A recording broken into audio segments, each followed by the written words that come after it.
Good evening, everyone, and welcome. I'd like to call this regular school board meeting of the San Felipe Del Rio Board of Trustees to order. Today is May 17th, 2021. Madam Secretary, would you do us the honor of calling roll? Yes, sir. Mr. Contreras, Thank you. Ms. Guanajuato Webb, Present. Ms. Haynes, She's on her way. Mr. Mesa, Here. Mr. Overfelt, Present. Mr. Smith, Present. myself. Sir, we have a quorum. Thank you very much. Let the record show that this meeting, that we do have a quorum of board members, and this meeting was duly called in accordance with the Texas Open Meetings Act, Texas Government Code, Chapter 551. At this time, we will have our opening ceremonies, first with a moment of silence for personal reflection, followed by the Pledge of Allegiance. Please stand.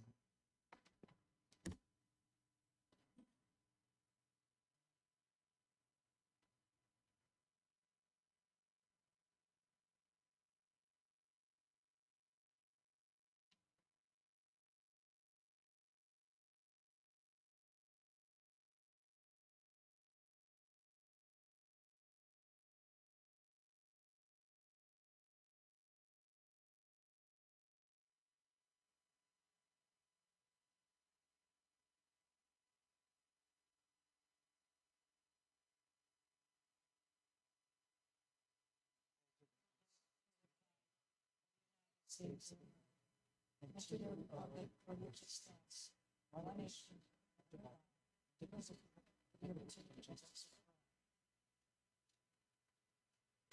all. First item that we have on our agenda is going to be recognitions, item 4. First item that we have under 4 is middle school UIL academics, Sandra Atlantis.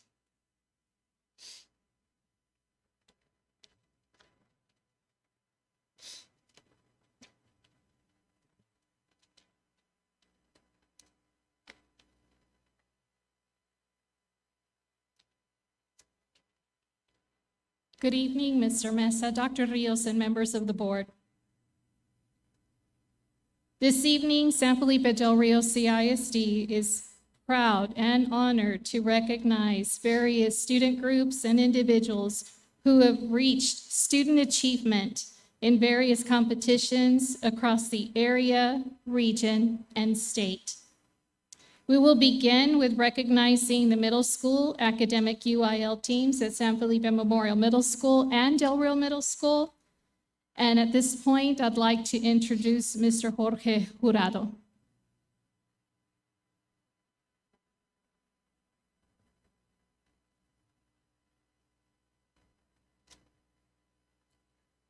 Good evening, Dr. Rios, Mr. Mesa, members of the board. The students from San Felipe Memorial Middle School and Del Rio Middle School have a long history of academic success at our UIL competitions and speaking competitions. Of course, with the help of the coaches, this has just been an ongoing tradition. And nothing really changed this year. So we had to adapt a little bit. All our competitions were virtual this year. So there was a lot of coordination and collaboration, but we continue to see the academic success that we've seen in the past. This year, our 7th and 8th grade students received an overall first place for the UIL Stall Tournament of Champions. That was a great accomplishment. At this time, I would like to take a moment to just recognize these individuals. For 7th grade, our category A, our number sense, first place, Ana Tarango. 3rd place, Jaden Ortiz. 5th place, Jose Guerrero. Spelling, first place, Constanza Guadarrama.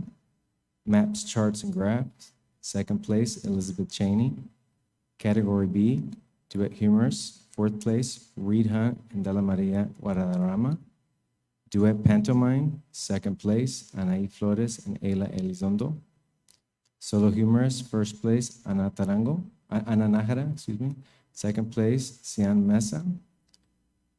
Oratory, 2nd place, Cian Mesa. Prose, 1st place, Ana Castillo. Poetry, 1st place, Alia Aleja. Second place, Elizabeth Barron. Category C, Dictionary Skills. Fifth place, Natasha Chapa. Math. Fourth place, Ana Tarango. Fifth place, Sean Rios. Sixth place, Jose Guerrero. Ready Writing, first place, Mia Mendez. Second place, Elizabeth Cheney. Fifth place, Sean Rios. Sixth place, Aiko Sanchez. Social Studies. Sixth place, Eliana Garcia. Moving on to eighth grade, for category A, number sense. First place, Chloe Juarez. Second place, Amanda Ong. Third place, Raul Torres. Fourth place, Hugo Faz. Calculator, second place, Francisco Restuche. Third place, Rosalind Padilla. Spelling, first place, Amanda Ong. Second place, Andrea Montelongo. Math, charts, and graphs. First place, Chloe Juarez. Fourth place, Hector Morales. Category B, Duet Serious. Third place, Sandra Luz Hernandez and Alexia Reina. Duet Humorous. First place, Amanda Ong and Cameron Allen. Duet Pantomime. Sixth place, Angela Garcia and Camila Guzman. Solo Humorous. First place, Mia de Silva Galindo. Fifth place, Caitlin Gonzalez. Solo Serious. Second place, Caitlin Gonzalez. Oratory. Second place, Kaylee Morales. Prose. Third place, Kaylee Morales. Third place, Elisa Avendano. And poetry, second place, Sydney Sanchez. And fifth place, Kayla Castro. Category C, dictionary skills. First place, Chloe Juarez. Second place, Pedro Guerrero III. Third place, Michelle Garcia. Math, first place, Raul Torres. Third place, Chloe Juarez. Fourth place, Amanda Ong. Sixth place, Hugo Paz. Ready Writing, first place, Cameron Allen. Science, second place, Chris Fernandez. Third place, Leopoldo Vaquera. Sixth place, Hector Morales. Finally, Social Studies, first place, David Ortiz. So definitely our students did an amazing job. I also want to thank and just let our coaches know, our 6th, 7th, and 8th grade UIL coaches, that we appreciate them very much, and thank them for all their hard work. Thank you.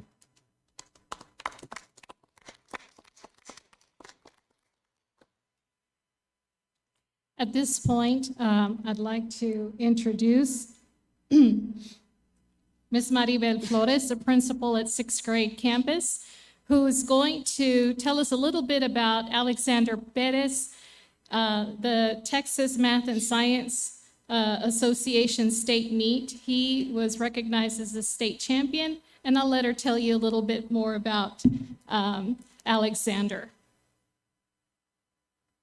Good evening, Dr. Rios, President Mesa, members of the board. It is my distinct honor to be up here and to present Alexander Perez as the 6th grade state number sense UIL number sense state champion. We're very excited. Out of 58 students, he scored number 1, with second place coming in only 10 points behind him. He has scored first place throughout elementary and into 6th grade, where he placed first place in both stall meets that we had this year. So we're very excited. He is the son of Myung and Luis Perez, so we congratulate them too for all of their hard work. In addition, not only did he place a state champion, but the Darrell Middle group won first place number sense as well, state champions as a team. So we're very excited. We thank you so much for your support, and a big shout out to Mrs. Ann Castorena, his coach at 6th grade for number sense. So thank you.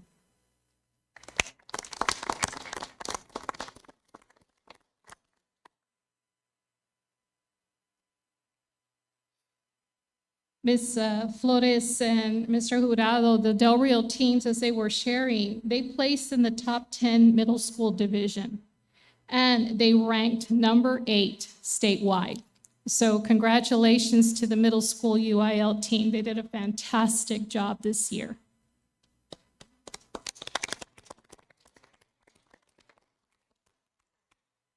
The next group that I would like to recognize is the Del Rio High School one-act play. I'm going to introduce the instructor, Ms. Raquel Martin, and the principal, Dr. Perez. The students had competed this year and have had a very successful year. We did host a performance last week, but I'm going to let her describe their road to success this year. Good evening, Dr. Rios, Mr. Mesa, and board. It is my great pleasure to introduce to you Mrs. Raquel Martin, who will tell you a little bit more about our award-winning one-act play team. They're marvelous. So, Mrs. Martin. Thank you so much, Dr. Perez. Good evening, ladies and gentlemen. Good evening, Superintendent Rios, board members, President Mesa. Thank you so much for having me here as a representative only of my one-act play cast and crew for this school year. It was an experience doing our one-act play competition this year, and we worked just as hard as everyone else in the state of Texas because we were all facing the same obstacles. We were blessed to have had such a wonderful support system at the high school with Dr. Perez always standing behind us and all administrators and teachers supporting our journey this year. We compete in one of the toughest districts. We compete with the Laredo schools, and this year our kids went above and beyond. They did place first place at district. They earned a spot to move on to our by-district competition. At our district competition, we had Miss Emily Diaz, who received Best Performer Female. We also had Itzel Yanez, who earned the spot of All-Star Cast. We had Francisco Flores, who also earned the spot of Honorable Mention All-Star Cast, and David Zamora, who placed All-Star Crew. Through this journey, the students were ready to move on to the by-district competition, which was held at Warren High School in San Antonio. And when I speak of the All-Star Cast and Crew, there are only 8 students that reach this level of acknowledgement. At the by-district competition at Warren High School in San Antonio, we did receive alternate play, which was the 3rd place. The 2 schools that went on to compete actually got to compete at the next level. We were ready to go, though, in case we were called up. But at that competition, we received Itzel Yanez, who placed All-Star Cast. We had Emily Diaz, who also placed All-Star Cast. Francisco Flores, who also placed All-Star Cast. And then we had David Zamora, who placed All-Star Crew. I'm so incredibly proud of these students as we started our competition and our rehearsals via Zoom. Being that it's a fine arts program, very difficult, but the kids did a great job, an amazing job. So very proud. Emily Diaz and Gavin will move on to go study in New York. Gavin will study in the film industry, and Emily will study acting. And then we have Stefania, who has been accepted to the University of Texas, and she will minor in the media. So very proud. Thank you so much, everyone here, for your support. Parents, thank you so much, because we could not have done it without your support of our students. Thank you so much for having us here tonight.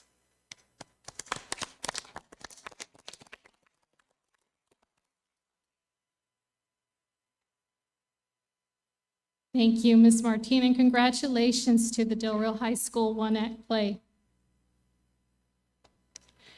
At this time, it gives me a great honor to introduce again Dr. Perez and our CTE Director, Roger Gonzalez, who will be introducing the U.S. Presidential Scholar, Christian Tames.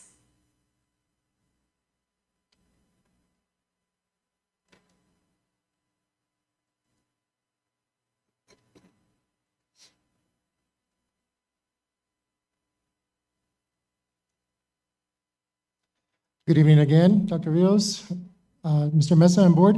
It is my great pleasure again to introduce a young man that has exemplified everything that we want for our students. Mr. Gonzalez is going to give us a little more information, and I'm sure that you're going to find his young life very impressive. Thank you, Dr. Perez. Good evening, Mr. Mesa, Dr. Rios, and members of the board. One of the highlights of my job is to feature CTE student achievement. Tonight, we will honor one of our students, but before we do, it is important to know about the program, known as the U.S. Presidential Scholar Program. What is the U.S. Presidential Scholar Program? So here's the history of the U.S. Presidential Scholar Program. It was established in 1964 by Executive Order President Lyndon Johnson to recognize and honor some of the nation's most distinguished graduating high school seniors. In 1979, the program was extended to recognize students who demonstrate exceptional talent in visual, creative, and performing arts. And in 2015, the program was again extended to recognize students who demonstrate the ability and accomplishments in career and technical education fields. There are many steps to the selection process. Here are some. Students initially qualified based on outstanding performance in College Board, SAT, and ACT exams. The application starts at the local level. Candidates are selected based on their accomplishments. Every high school student's fine arts and CTE program can select one candidate to represent them. Out of the 3.6 million students expected to graduate from high school this year, only 6,000 candidates qualified for this 2021 award, determined by outstanding performance of the College Board SAT and ACT exams, or through nominations by the chief state school officers, other partner recognition organizations, and programs. The chief state school officer, or in our case, the Texas Commissioner of Education, will select the students to move forward in the process. The Commission of Presidential Scholars, a group of 32 citizens appointed by the president, selects the scholars annually based on their academic success, artistic and technical excellence, essays, school evaluation, and transcripts, as well as evidence of community service, leadership, and demonstrated commitment to higher levels. The process starts in January, so the timeline continues. From January, 4,500 candidates. By mid-April, 800 semifinalists are selected. And finally, in May, 161 scholars are selected. 2 from every state, including the District of Columbia, Puerto Rico, and U.S. families living abroad, and 55 in specialty areas to include fine arts and career and technical education.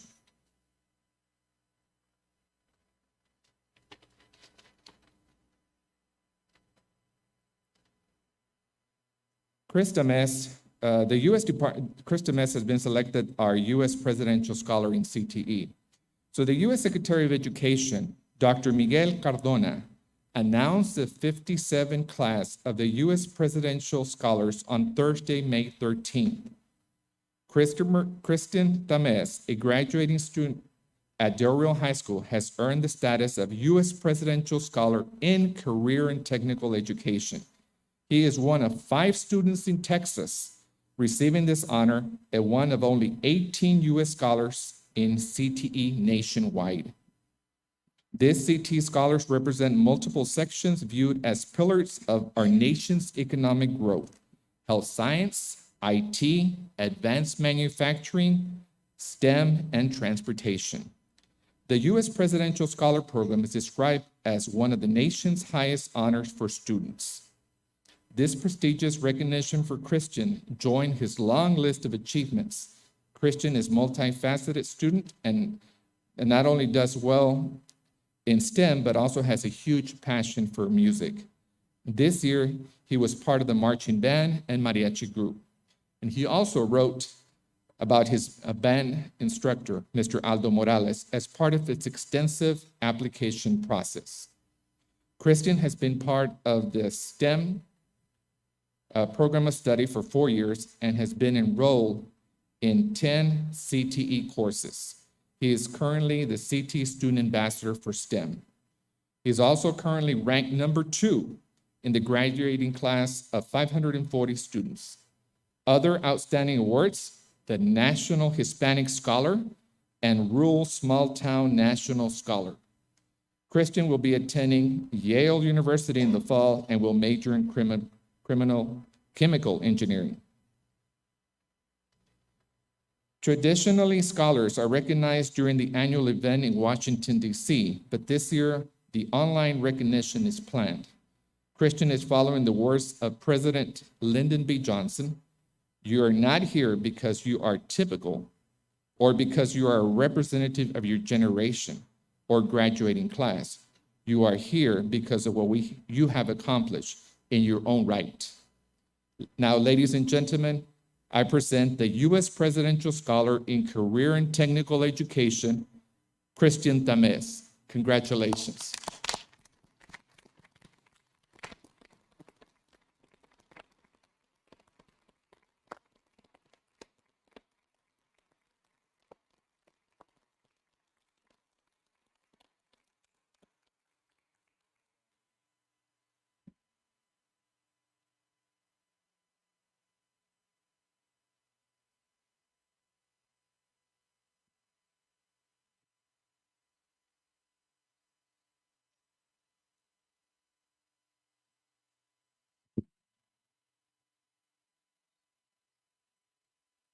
Once again, thank you very much, Christian Tamés, and congratulations.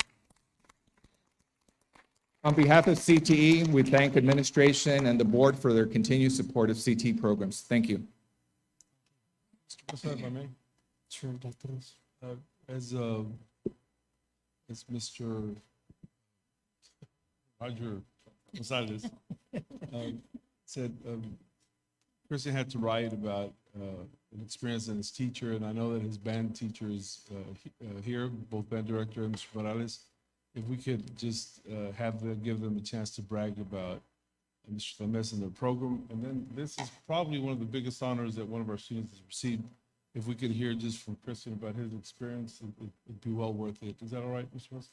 That's fine, and I also would like to allow the board members to comment as well, because all of us are so proud of everything that goes on in our district, so we'd like to share some acknowledgements as well. Okay, so this is Mr. Aldo Morales, and he did receive a U.S. nomination teacher distinction designation based on the writings that Christian had on his documents. Mr. Morales?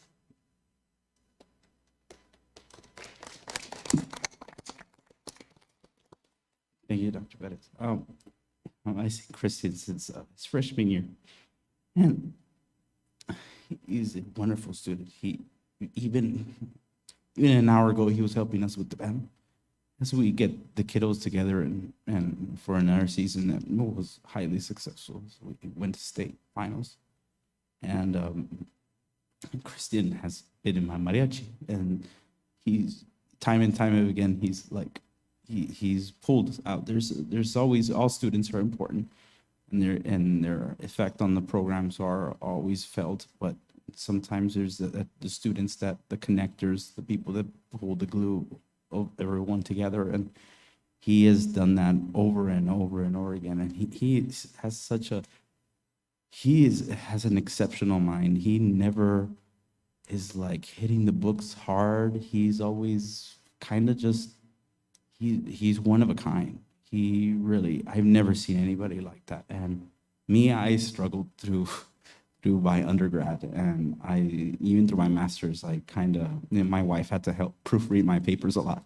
And so I wasn't an exceptional student. So it really makes me very proud to be associated with him, that he thinks highly of me, because it really makes everything worth it that we go through. And I apologize. Oh, I'm good. And so I can speak. Yeah, he's a drum major. He's been in the mariachi program. He's a singer. He's not just the guy in the background. He's the guy in the front, leading the group. He's the not only did he do our region but he went to the area level, just shy of the state level in the band as a tuba player.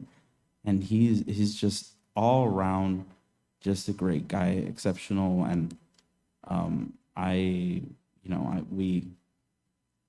don't have anything other than great things to say about Christian, and I'm honored with his writing. He sent me the essay, and the essay really it touched me when he was a semifinalist, and I honestly knew how hard it is to get it, but there was no doubt in my mind that he was going to get it because he is that unique and exceptional. Thank you, Christian. Thank you, board.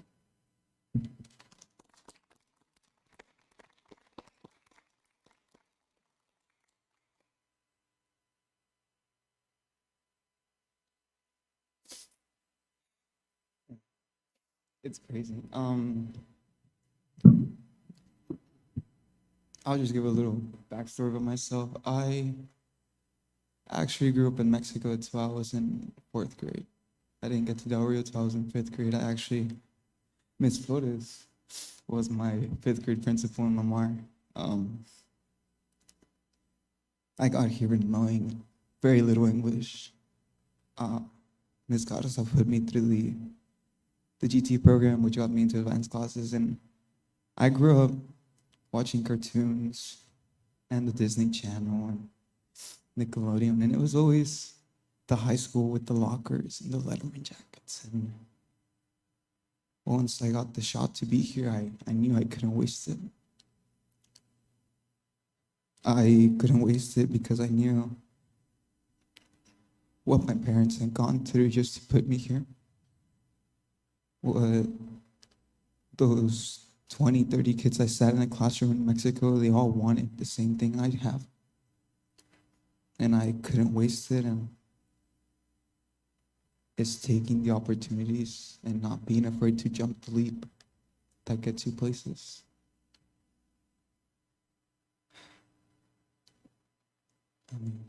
I just want to thank you. It's all the opportunities I get to talk to people from out of state, and it's, you have used the 3D printer at your school? Yes, I have. You have used the laser cutters? Yes, I have.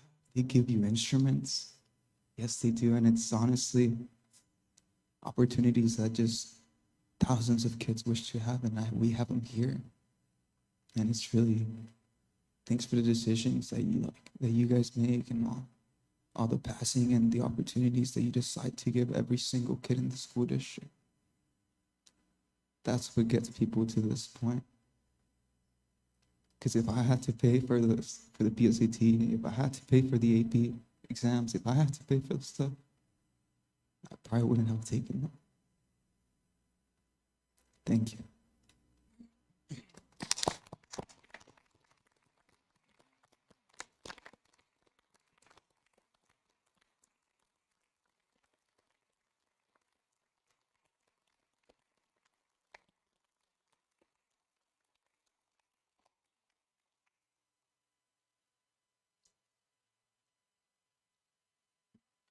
I wanted to say a couple of things here.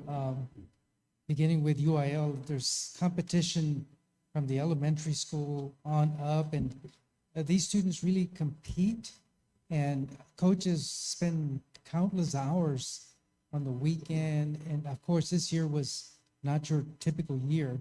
So I have no idea how virtually you conduct a UIL contest, because when we're there, being that I went through, you spend hours and hours waiting for the results.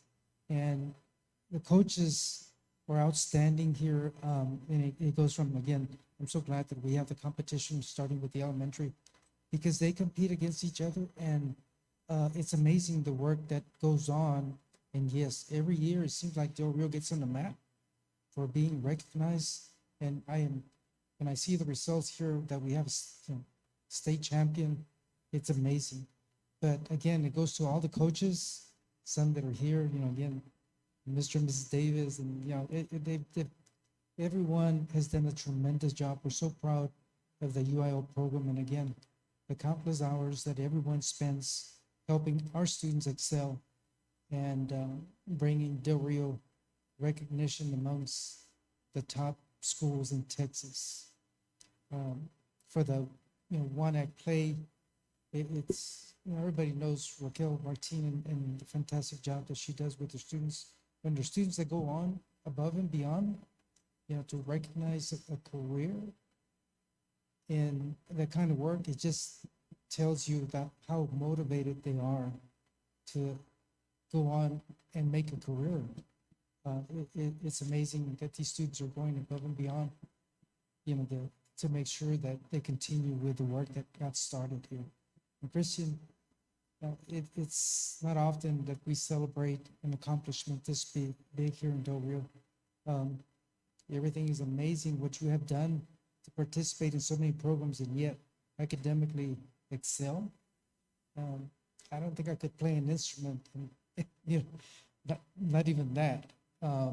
When I was in high school, I tried in college, and like beginner's piano, something like that.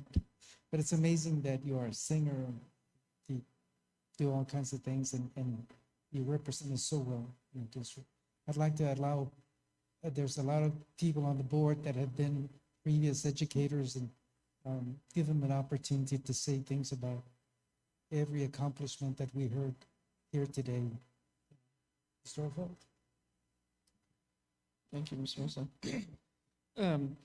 To UIL, I was a part of UIL at the middle school, and every year, I think I say it when I'm up here, we dominate when we show up to wherever we're going, and there would be schools that would go in, Del Rio's here, and our group always went in and dominated, and I'm glad to see that tradition continue and to place at the state, or #1 in state in number senses.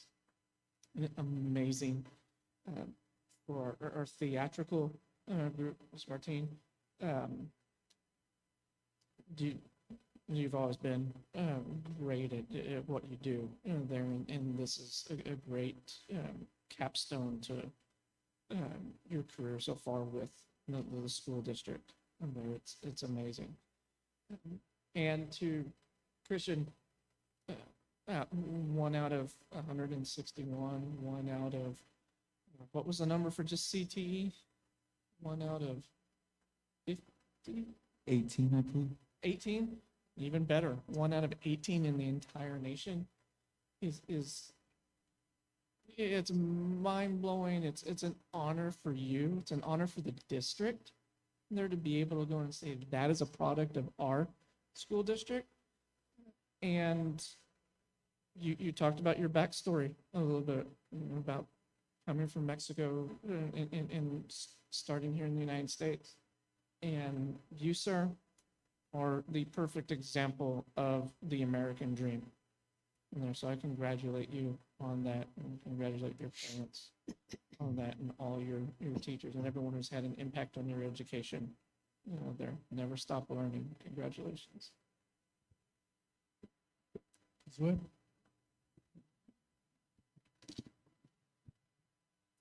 First of all, in regard to UIL, I can attest to the fact that the students and their coaches practice and practice and practice. I traveled every UIL meet from San Antonio to Fort Stockton, and even at the hotel, the students are in the hallway practicing their one-act plays, practicing their speech. They're practicing. So to the coaches, to their teachers that encourage, but most importantly, to the parents. Because without the parent in the background, you don't have the students. The teachers are the second parents. They encourage, they motivate. But the student has to be willing to go forward. So congratulations from the middle school. Congratulations to all the UIL students and their coaches. For the one-act play, we know those students excel. They practice and they practice and they practice, and Ms. Martin can attest to that too. And I bet you they dream it in their night. At night, they're probably dreaming of what they're gonna say and how they can make it better. So thank you, Mrs. Martin, for what you do for these students. And if we can do anything as a board to make it better for you, let us know. And if we can get it done, I'm sure we will. And Christian, to your parents, thank you. Thank you for everything they did for you to get you here. I know it's not easy. I was a bilingual teacher as well. So it's not easy coming in and you don't have a language. You have a Spanish language, but not your English language. And that's not easy. But yet, you persevered. You moved forward. You knew what it was coming from Mexico. And you knew you had to continue.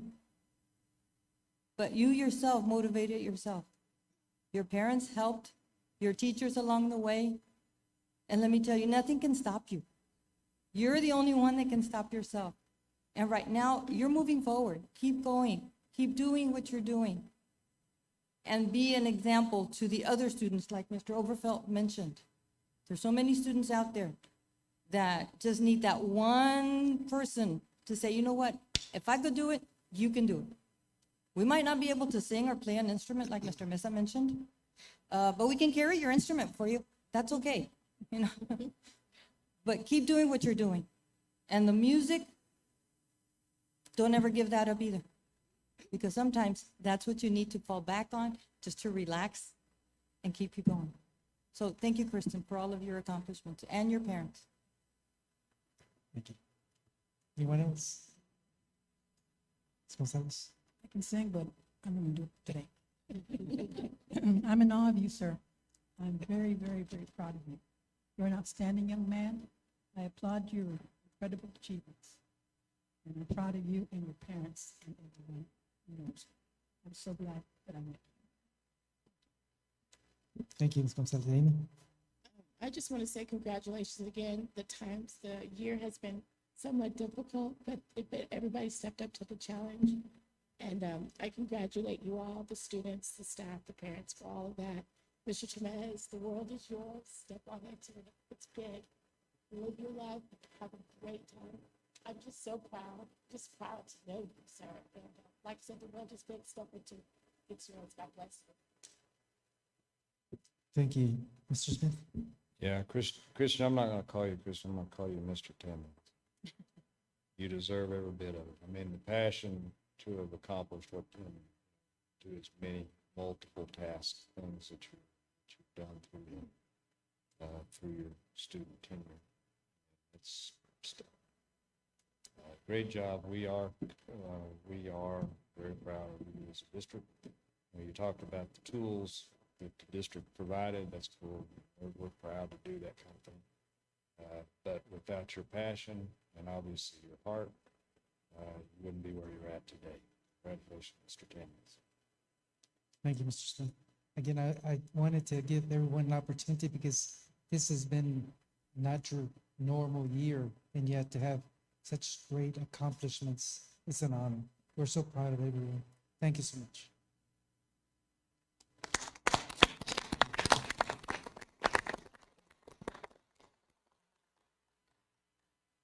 I think we have any citizens to be heard at this point, so we go on to the reports. First item that we have under reports is 8A, kindergarten end of year Texas kindergarten entry assessment, HB3 update. Items.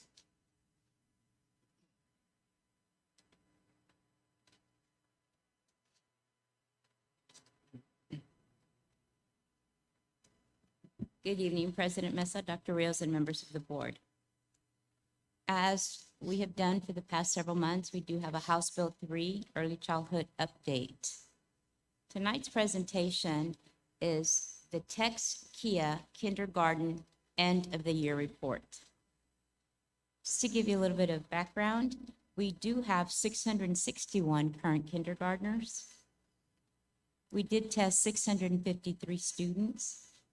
There was a combination of students being tested face-to-face and online.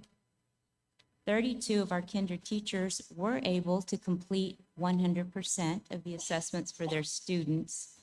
And we did have 2 kindergarten teachers who were not successful in assessing 8 students.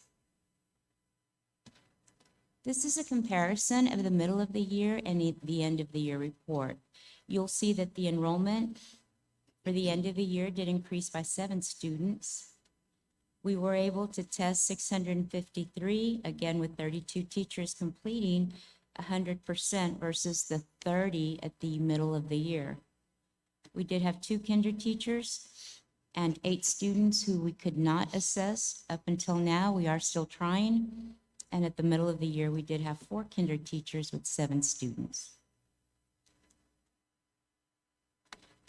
This is an end of the year comparison.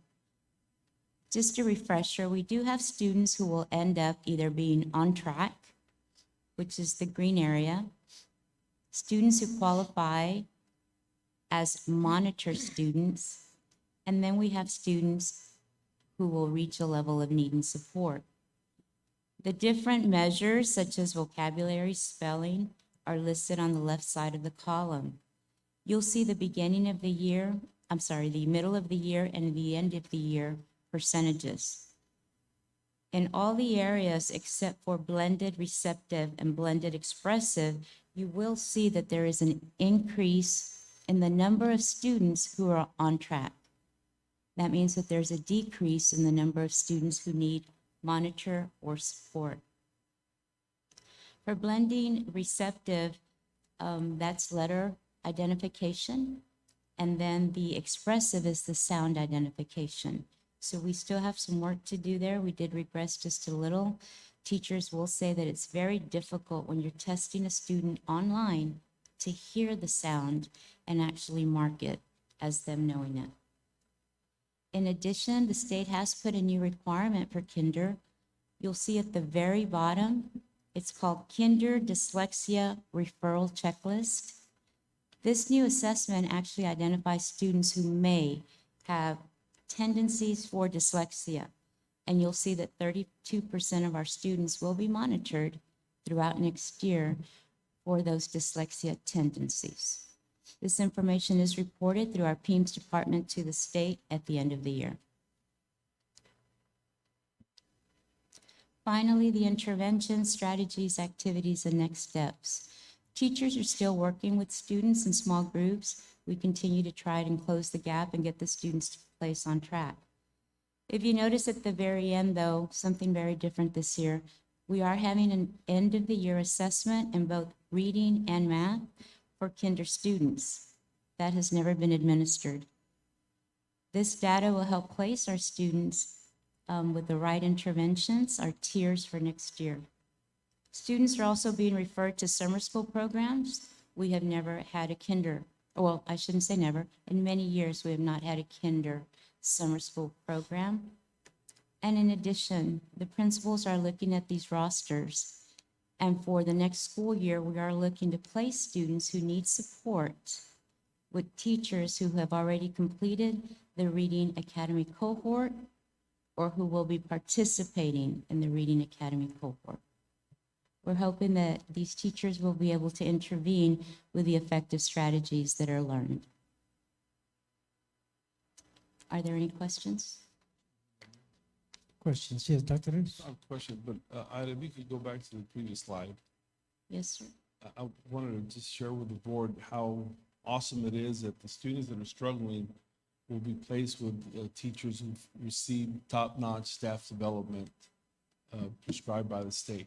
And because of the efforts of district, particularly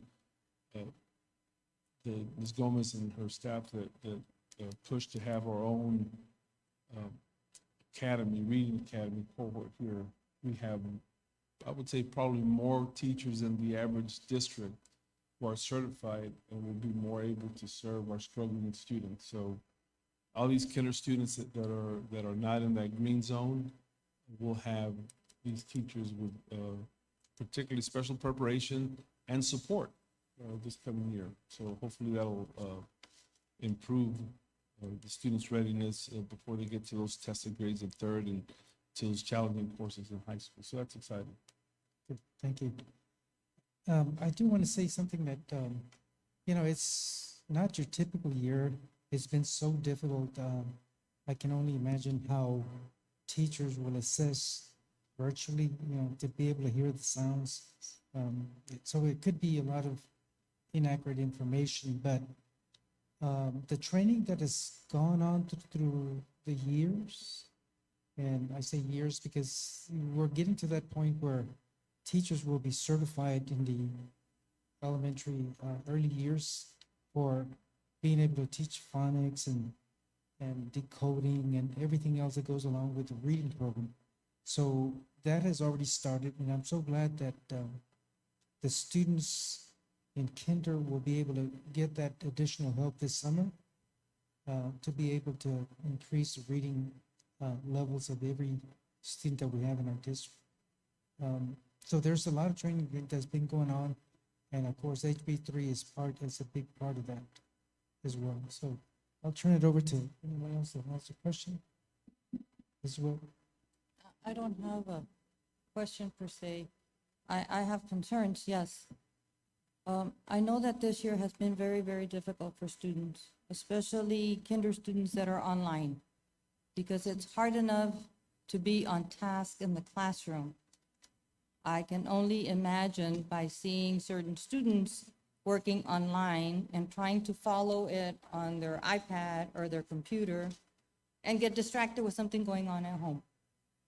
But my concern is, even though we have top-notch training for some of the teachers, we need to be looking at top-notch training for all teachers.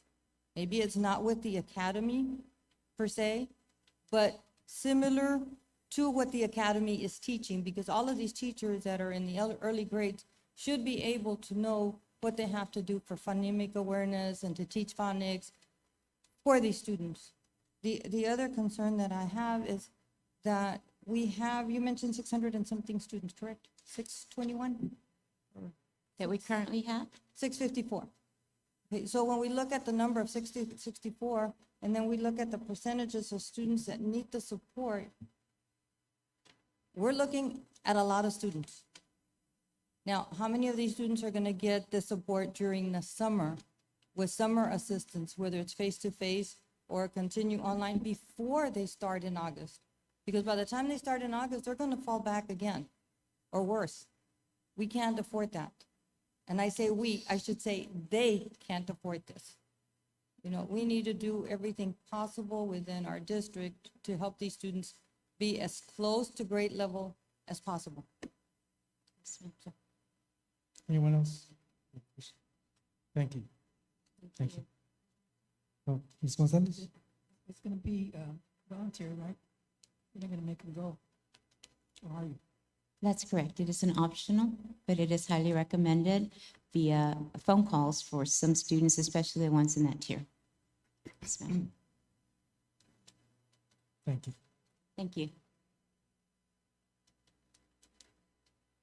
Okay, we still go under reports, item 8B, 2021-2022 District COVID-19 Safety Plan. Sandra Hernandez.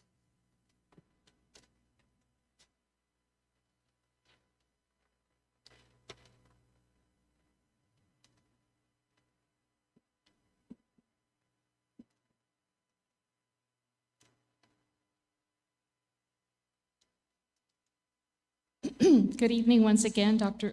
Rios, Mr. Mesa, and members of the board. This year has been, as you mentioned, a very difficult year, but we have work towards preparing for the upcoming summer and beyond in looking at reassessing and revising the COVID-19 protocols. So while we're doing that, we realize that some of the protocols will be relaxed while some of them will continue to remain in place. Sharing the data of our community, we know that progress has been made. So let me share a few points. The number of adults that have been vaccinated, the percentage of population age 65 with at least one doses is already at 78.71%. The percentage of individuals 65 and older who are fully vaccinated is at 61.36%. Looking at the next level, recently the CDC opened, started vaccinating age 16. That population with at least one dosage is already at 54.53%. And the percentage of 16 and plus fully vaccinated is at 39.06%. So you see that the progression is evolving of the individuals that are being vaccinated. There has been a limited number of active cases in the community. So over the past 2 weeks, just looking at those last 2 weeks, and on May 5th, we presented a report where there was only 18 active cases in Val Verde County. This past week, there were 27 active cases. The positivity rate on May 5th was at 1.18%. And the 7-day positivity rate this past week was at 7.87%. So you'll see that there has been quite a bit of progress. We see the cases are lowered, and we also see the increase in the number of individuals being vaccinated. So this brings us to the next point. Recently, the CDC has opened up the vaccination for individuals who are 12 years of age and older. So our district will encourage all high school students, especially those involved in extracurricular and UIL activities, to get their vaccine. We will have 2 vaccination clinics, one this coming weekend on May 22nd, and then on May 27th, a vaccination clinic at Del Rio High School.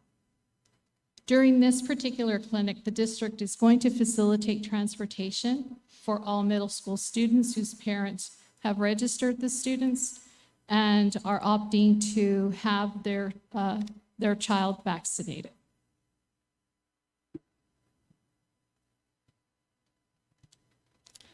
So looking at the protocols, so what's different?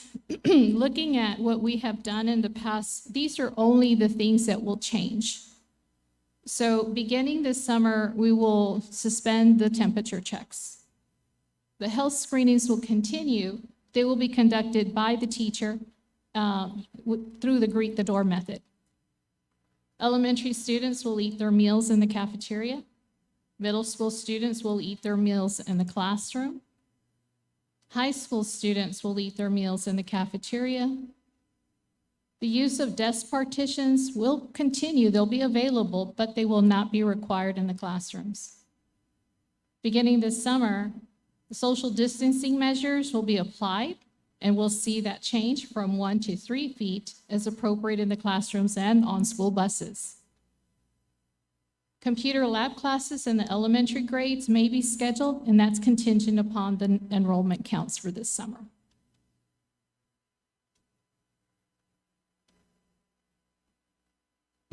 Moving towards the fall, what would be different? Well, we're looking into the mask and face coverings. That's to be determined. All meals will continue to be served in the cafeteria. The use of partitions will be available again, but no longer required. In the elementary grades, area rugs will be permitted in the classrooms, and we know that they use the rugs for the children to sit around and while they're doing reading and such. Classes will be returned to the library, and students will begin to go check out books in the library. Computer lab classes will resume, as will we will have structured seating arrangements for middle school students, and then students will be dismissed using a staggered system. For visitors, campus offices will now be open to all visitors. Parents may begin to bring their lunch to their child at school, but we're proceeding with caution. They will not be able to eat with them at this time.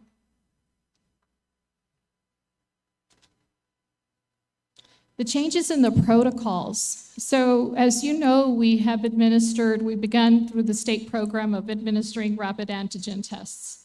So we'll continue to use them. The rapid test authorization form will be included in the back to school packets so that the parent can only, will only have to authorize once. Students who, if they take an antigen test and they receive a positive result, then the students will continue to go home using the recommended protocols that we have established. However, if there's a negative result, then the student will return to the classroom.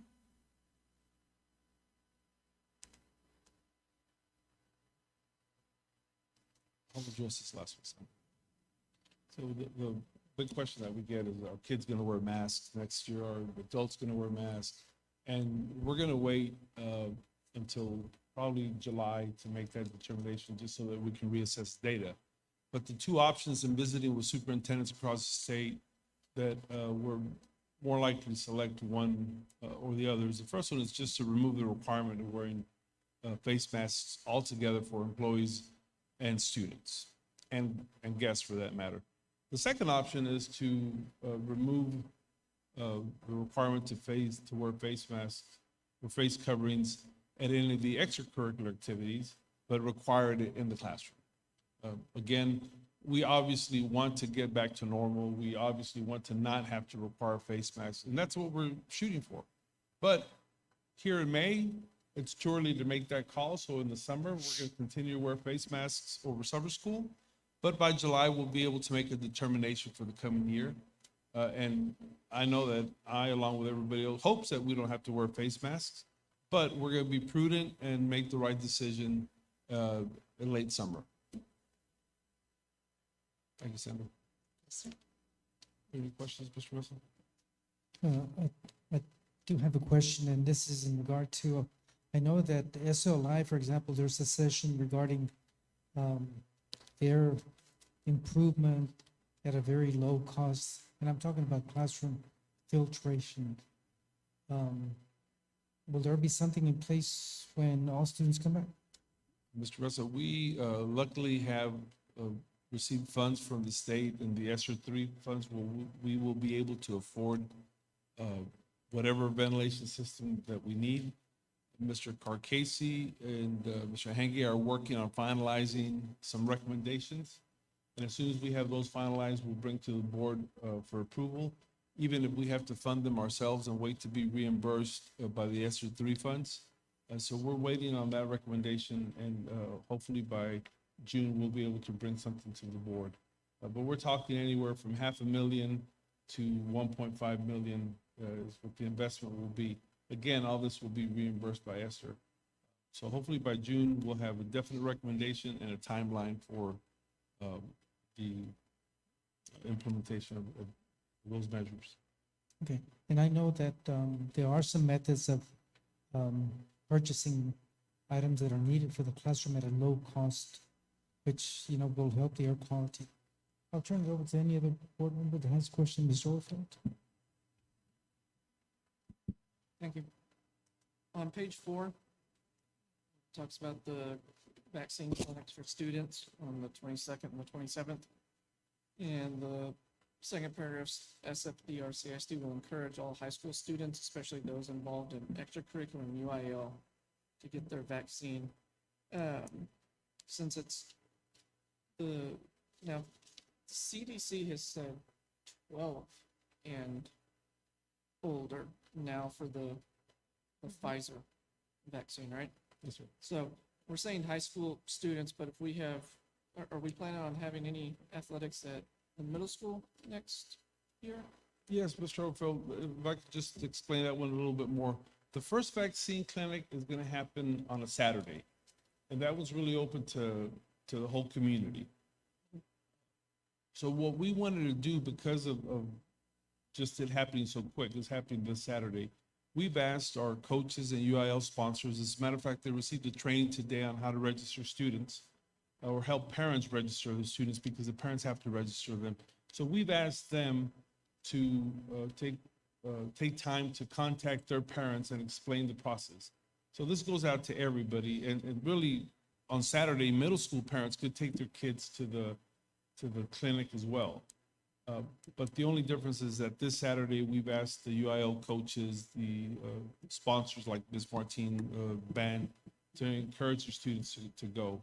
but it's really open to everybody. Now, the following week, on that Thursday, it'll be all students, and then the middle school coaches will also take time to contact their middle school athletes. Okay, and, because I know there's a lot of confusion in the community. We're saying, the district is saying it's highly encouraged. It is not mandated nor required to have the vaccine in order to participate in UIL or extracurricular activities, right? Just highly encouraging, Correct. It's, because I want to say it loud for the people in the back that it's not mandated, we're just highly encouraging. correct. Okay. It's not a mandate. It's not required. It's just highly encouraged. Go in the back. As the talk show hosts say, everything's been ironed out, except if you go somewhere. You know, so some stores still require it, and, yeah, so it's very confusing. I'm glad you mentioned that, because it's very confusing for the community. Anyone else with a question? I got a couple of comments on Mr. Smith? today. I know that they're, you know, as the district put this together, there's a lot of courage, not just work, but courage in putting this together. And I appreciate all of the boldness and it's time. Good job. Thank you, Mrs. Smith. Anyone else? Okay, we'll go on to the next report, which is, thank you very much. Next item that we have is under reports, Term 5 Combined Attendance and Discipline Report. Mrs. Smith. The same attendance and discipline report, Mr. Mesa?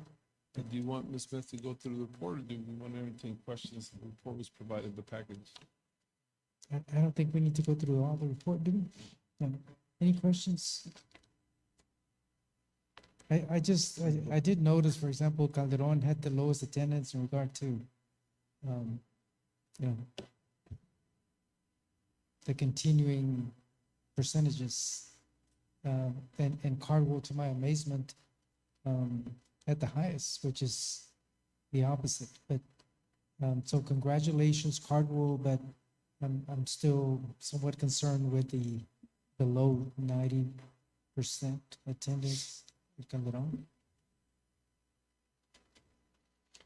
So all efforts to make sure that we get our students back, you know, when things are getting a little bit back to normal.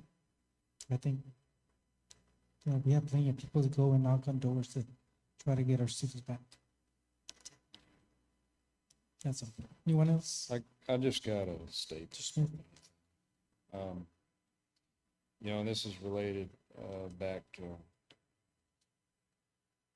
you know, security and how that's transpiring. I know Dr. Rios is working hard.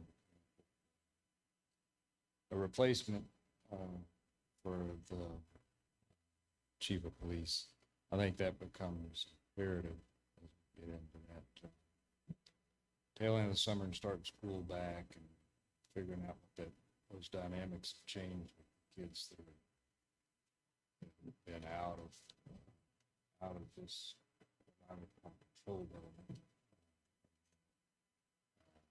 We don't expect the community and the parents to keep their kids in control of the element, but we're expected to keep that key function. Anyway, I know that's on your radar. I'm just making a statement.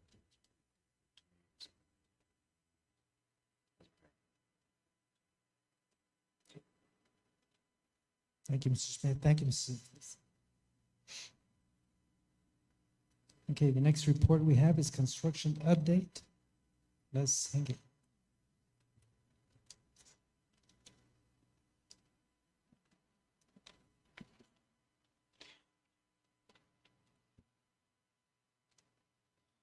Good evening, President Mesa, Dr. Rios, members of the board. For our construction update tonight, we'll be going over Del Rio High School, the stadium track replacement, Del Rio freshman campus, life skills renovation, Buena Vista Elementary, the entryway and main office renovation, new elementary campus, will be presenting a timeline tonight. And Special Education Department renovation relocation is the status of that project there. And the Transportation Department fuel distribution system. For the stadium track replacement, the general contractor has been approved and the work is scheduled to begin on 6/7 of 2021 with a complete track removal on 6/18. The base installation will take place on 7/2 and a substantial completion date of 7/15. The life skills renovation, work has begun on that. Demolition's been completed. And our next milestone on that project is the new clad installation, which will take place on 6/6 of 21. And the substantial completion on that project is set for 7/16. So we've included a couple of photos here to show the demo, both interior and exterior on that project. The cement barriers that you're seeing there on the backside where the new overhang will be going, ultimately that'll become the new front entrance of the life skills building. Sir, can you go back? Yes, sir. The complete work of 7/16/21, I just want to be clear with the board. That's on the first phase of the remodeling. That's not when the kids get to reoccupy the building. After the contractor finishes demolition, exterior, interior, and the preparation, then Frontera Construction comes in to do the remodeling. It's a ways away. But the life skills students are housed, they have a whole 1,000 wing to themselves at the high school for now, so they're comfortable, but it is a longer process than July 16th. Thank you for that clarification, sir. What is the phase 2 date?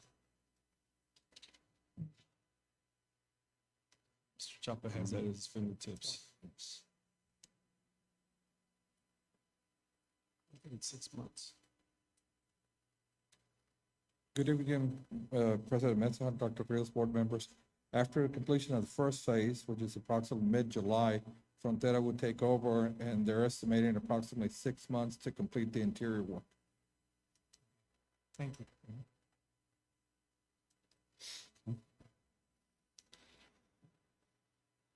The Buena Vista Elementary project consisting of remodeling the entryway in the main office.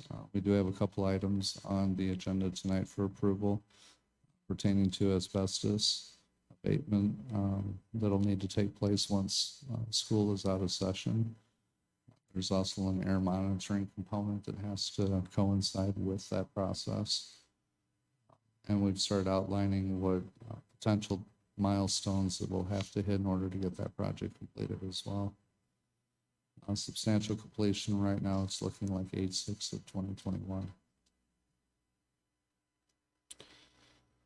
The new elementary campus, these are the starting milestones that we're looking at as far as pre-construction. The general contractor's been selected, has been board approved. The documents necessary for the process have been submitted. We're in the permit phase right now, which we're being told is about 3 weeks to get completed on that. So groundbreaking will be, we'll be able to move forward on groundbreaking next month, tentatively around the 3rd. With the work to kick off on 6/7, and our work completed on that project is 5/27/2023. Every board member does have a detailed copy of the timeline that goes into more specific details of that project. And I've also asked JP Sanchez to be here if there's any questions on those details, then we'll be able to get those addressed for you tonight as well.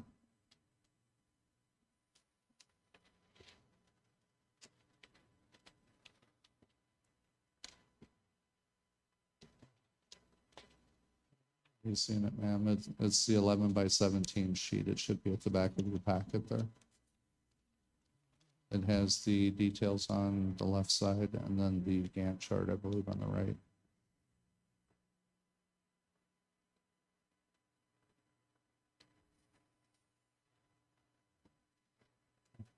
So basically, we'll start seeing stuff physically happening next.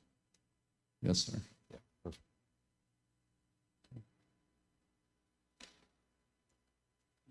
Exciting for the Before district.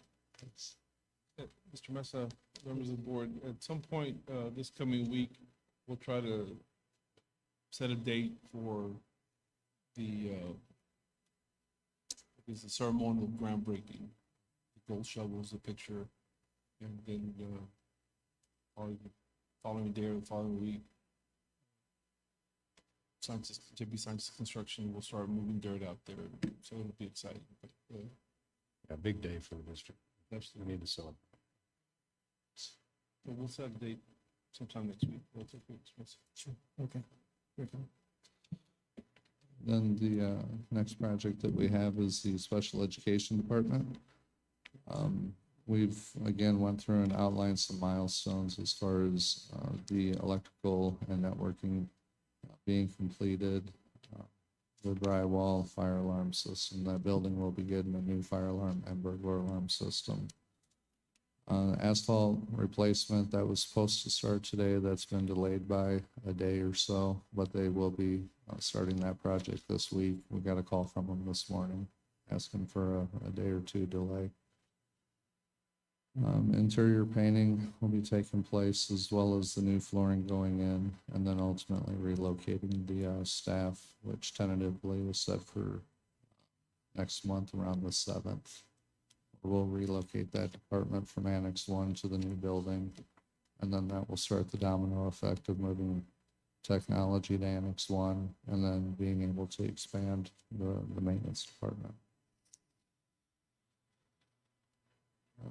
Transportation department, fuel distribution system, the tank is in place. Half of the piping has already been installed.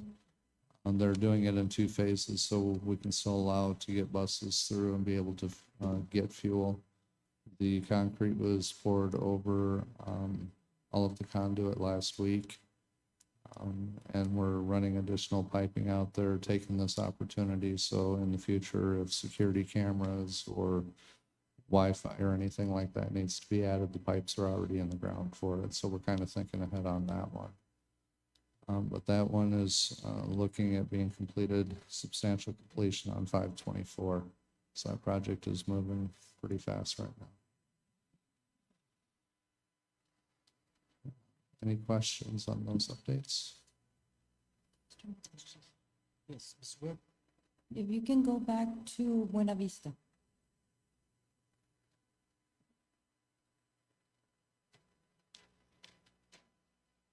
If you look at the AP room or the office for AP, there is a door right, that one right there. What does that lead into? It doesn't specify. Is it a storage room? Is it a testing room? What is that?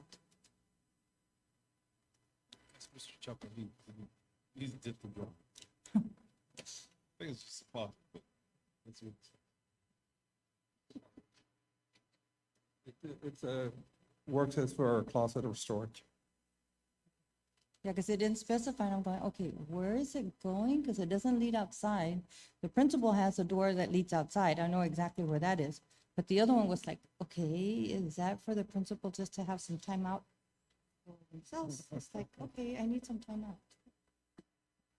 Thank you. Yes. I'll continue.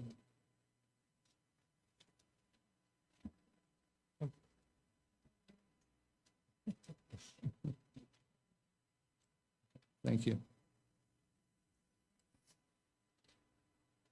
Well, I think, who's gonna do the demo? Is that part of that too, the demolition?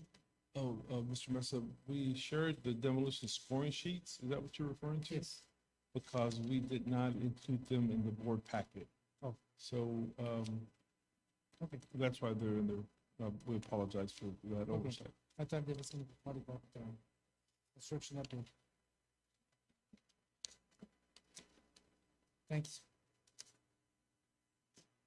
Okay, we're down to the consent agenda, again, item 9. We have some minutes. We've had lots of meetings, and so there are some, meeting minutes. Actually, 5 meetings that we had. And then, of course, some other purchases and donations. So if there's any item that needs to be pulled out, or if you have a question on any item, now's the time to designate that. Otherwise, one action will approve all items on the consent agenda. Mr. Mesa, Yes, Mr. Urfa, I'd like to pull item C1 C1, and item G1. okay, G1.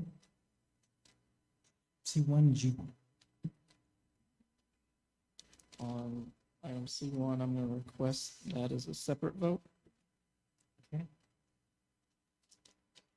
And I have questions on it, and then G1, I have questions, and then I'll decide whether or not to ask for a separate vote.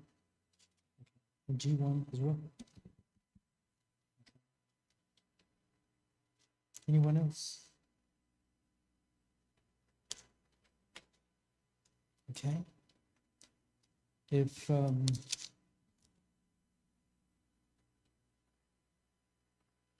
okay. We have donations, and I just want to make sure that, we continue with saying the donations later on. But at this time, again, we will have item C1 pulled and item G1.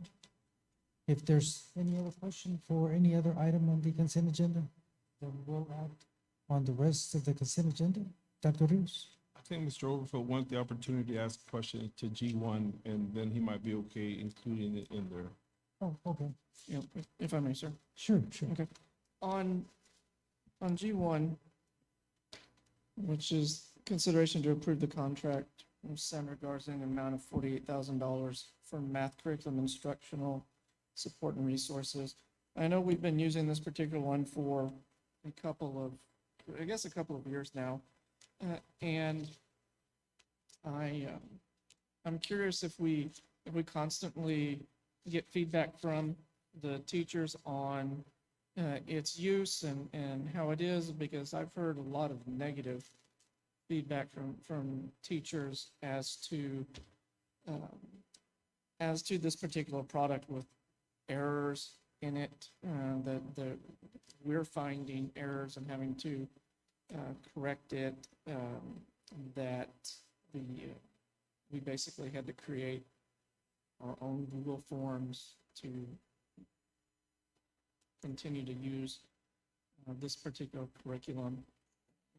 Wide variety of issues that have been brought to me about it. So I'm just curious if was there a curriculum committee that said, yes, let's re-up it again, and everyone agreed to it, or because when I get a group telling me we're doing more work than the person who put the curriculum together, I worry about the money we're spending on it. Mr. Overfield, I think what you're saying is all true.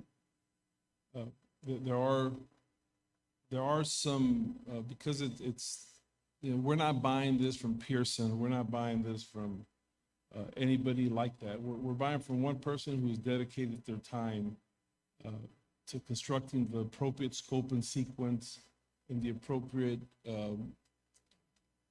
assignments, that level of rigor that's going to get us to where we need to be. So there are, sometimes there are mistakes in the work that we do, or I'm sorry, the work that we buy. However, I will tell you that for the price that we're paying, something of this magnitude would not cost $48,000. I mean, this is kinder through 7th grade. Kinder through 7th grade curriculum, we would be spending in the millions of dollars if we wanted something that was that turnkey. But I can tell you that the scope and sequence and the level of rigor is what our kids need to be at the next level. Is there frustration with the teachers? Absolutely. But is there better student results than ever before? Absolutely. So I don't want to discount any of the concerns. We do invest time in improving it. But again, we're paying $48,000 for an appropriate scope and sequence, very rigorous work, and it is well worth it. Now, as far as where the recommendations go, we take these from our principals, who hear from the majority of people on the campuses. It's been the principal's recommendation to expand it at every grade level from where we started. We started in, I believe it was third, fourth, and fifth, and then we expanded it to second, and then to first, then to kinder, and now to seventh grade. But yes, you know, those are some of those growing pains. And as far as creating the Google slides, we did have our team of 3 do all that work. But because of the COVID era we were in and how we were doing all the remote instruction. So absolutely, Mr. Hofer, everything you said is true. But again, $48,000, K through 7th grade, very rigorous material that's preparing our kids to be algebra ready by 8th grade. That's why we continue to recommend it. So when there are concerns that it doesn't match up to, the curriculum doesn't match up to what's actually being done on the STAR exam, how do we reassure our teachers that this is the right stuff? That's difficult, Mr. Overfelt, because at the end of the day, our teachers are instructional experts, but the curriculum expert is a whole different realm. And we just have to make those decisions sometimes and rely on curriculum experts. And it's no jab at our teachers. They work with our kids each and every day, but it's only a few people that really analyze the curriculum at a different level, and sometimes we have to make those decisions.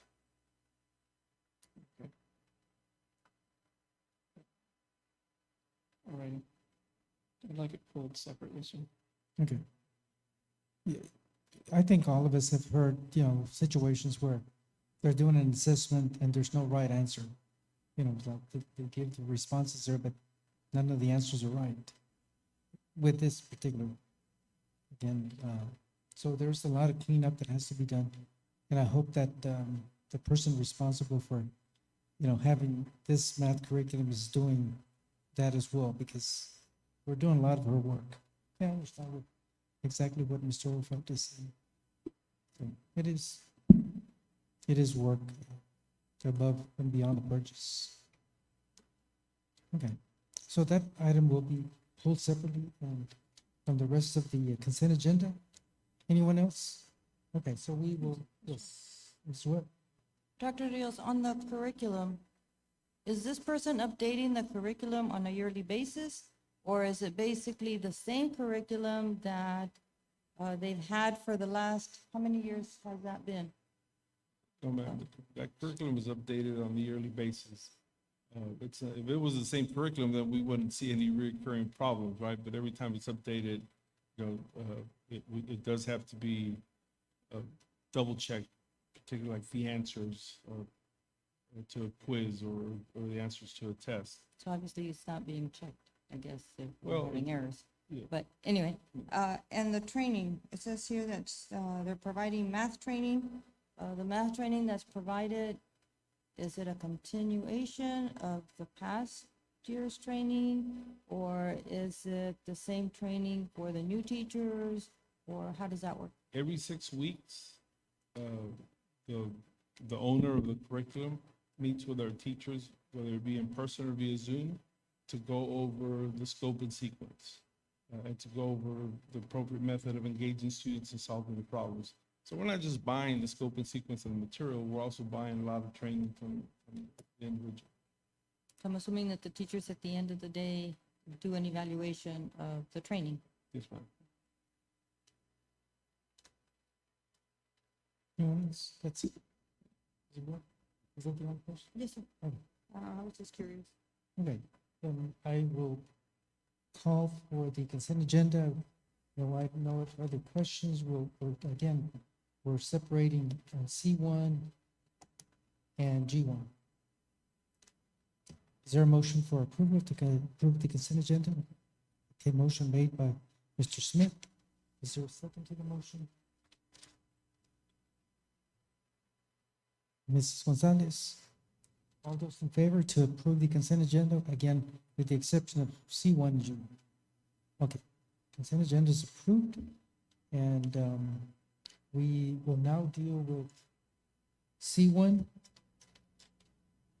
And this is the awarding of bids, RFQ, RFP items for demolition of district-owned properties. Is that correct, Mr. Rufo? Yes, sir. Just one. And you want to, Yes, sir. My question concern is, we've got two individuals who submitted bids. They are dramatically off from each other when you look at the low bid versus the other bid. And the one that we're considering in C1 is for the demolition of Old Garfield.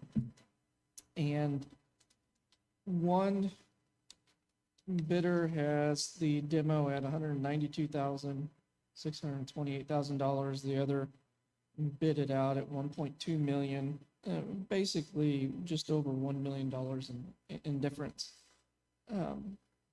That's a substantial gap, even when you look at the other two, between proposal of demolishing Travis and Sam Houston. You've got a $600,000 difference and a $200,000 difference. So if we just look at Garfield alone, the amount of concrete that has to come out of that building, or that has to come out, and what has to be put back in, in what it takes to put it in the dump, or even if they weren't gonna go put it in the dump and they were gonna send it somewhere for fill, you still have to haul it. And this company is out of San Antonio. So trucking alone, hourly, et cetera, the cubic feet that have to be removed. I question that 192,000. I question that. I almost want to call something on it and say that afraid we approve that, and then down the road, oh, yeah, it's not going to be this much. I wish I had the bid document says what the requirements are, but I think one of the requirements was that what the district asks is if we go and dump it in, whoever it is dumps it in the landfill, they have to show the district receipts that we dumped it in, or that it was dumped in the landfill. And just some napkin math, 300,000 something dollars in tonnage. What's sitting over there, and just to ship it based on some formulas that I saw. So I just have real concern on that number. If I may, Dr. Luce. yes, members of the board. I visited with both bidders to understand why the bid was so different. And the person that bid high discussed paying the landfill to take all that material. Very respectfully, we know they're not intending to take it to the landfill, because there's plenty of people that'll want to fill voids for future construction, where they'll gladly take all that tonnage of brick and mortar to fill those holes, much like when North Heights was demolished. None of that material went to the landfill. It all went to fill a hole somewhere. So, trying to charge us to fill a hole when we know that's not going to go to the landfill, it's just disingenuous. I visited with both of them, and it's just, it just makes sense. At the end of the day, I'll share with the board that we're not asking them to build anything. We're asking them to knock down a building. So if we're looking at knocking down old Garfield and taking it away, does it make sense to pay over $1 million to knock down that building? Not at all. It makes sense to knock down a building for about $300,000. It's just a building that roof is caving in. So I visited with both of them to understand the process, and I feel comfortable with the low bid. And again, we're not asking them to build restrooms or build buildings, we're asking them to knock down a building. And I just don't see paying over $1 million to knock down that building. So I understand your concerns, Mr. Overfield, because the bids are very different. But all we have to do is look at the numbers and say, would any of y'all allow me to spend over $1 million to knock down Garfield? I'm I not, wouldn't do it. I'm not arguing that. I'd scoff, or I wouldn't be in favor of $1.2 million to knock the building down.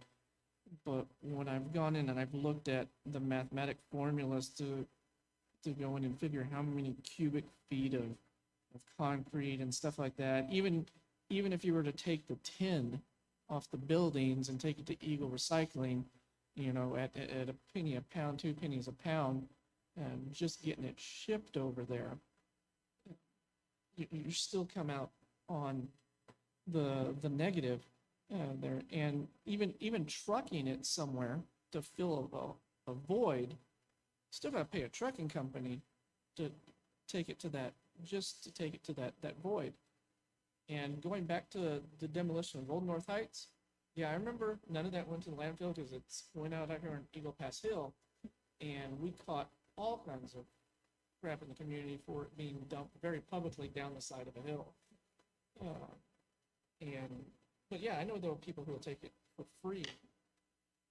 But right now, you said something about $300,000. I'd rather pay $300,000 for the building to get knocked down versus 1.2.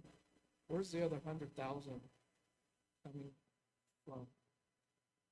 You said, because it's 192,000 here. I was just guessing at the number, sir. I wasn't even looking at the bid. I just, mathematically, it doesn't add up even if it's going into a void. I'm just real leery about it, and just wanted to say that. That's why I wanted to put it separate. Thank you, Mr. Overfield. Dr. Rios, is there, I mean, there has to be a permit for demolition regarding, like, let's say asbestos abatement? Yes, sir. But the district takes care of that. That's not in the bid package, so the district will do the testing, or just like y'all approved the testing for Buena Vista, and the air quality management during the asbestos removal, we'll do the same for Garfield. We'll handle all of that, but the person demolishing will get the permit for the demolition, but we'll assume the cost for the testing. Okay, so that's separate and apart. Yes, sir. Once we get ready to do that, then we would schedule for the abatement. Okay. And just other requirements, I know that, for example, you know, if there's dust, they do have to water, you know, the area to prevent dust from flying in. So there will be additional costs. Yes, sir. With the abatement, and we don't know, depending on how much asbestos they find. Okay. So, you want to go to item? Was there a get out date on this? Did we say you have 30 days, 60 days, 90 days to complete knockdown and get out, or? Mr. Shepherd, did we stipulate a timeline? I don't recall.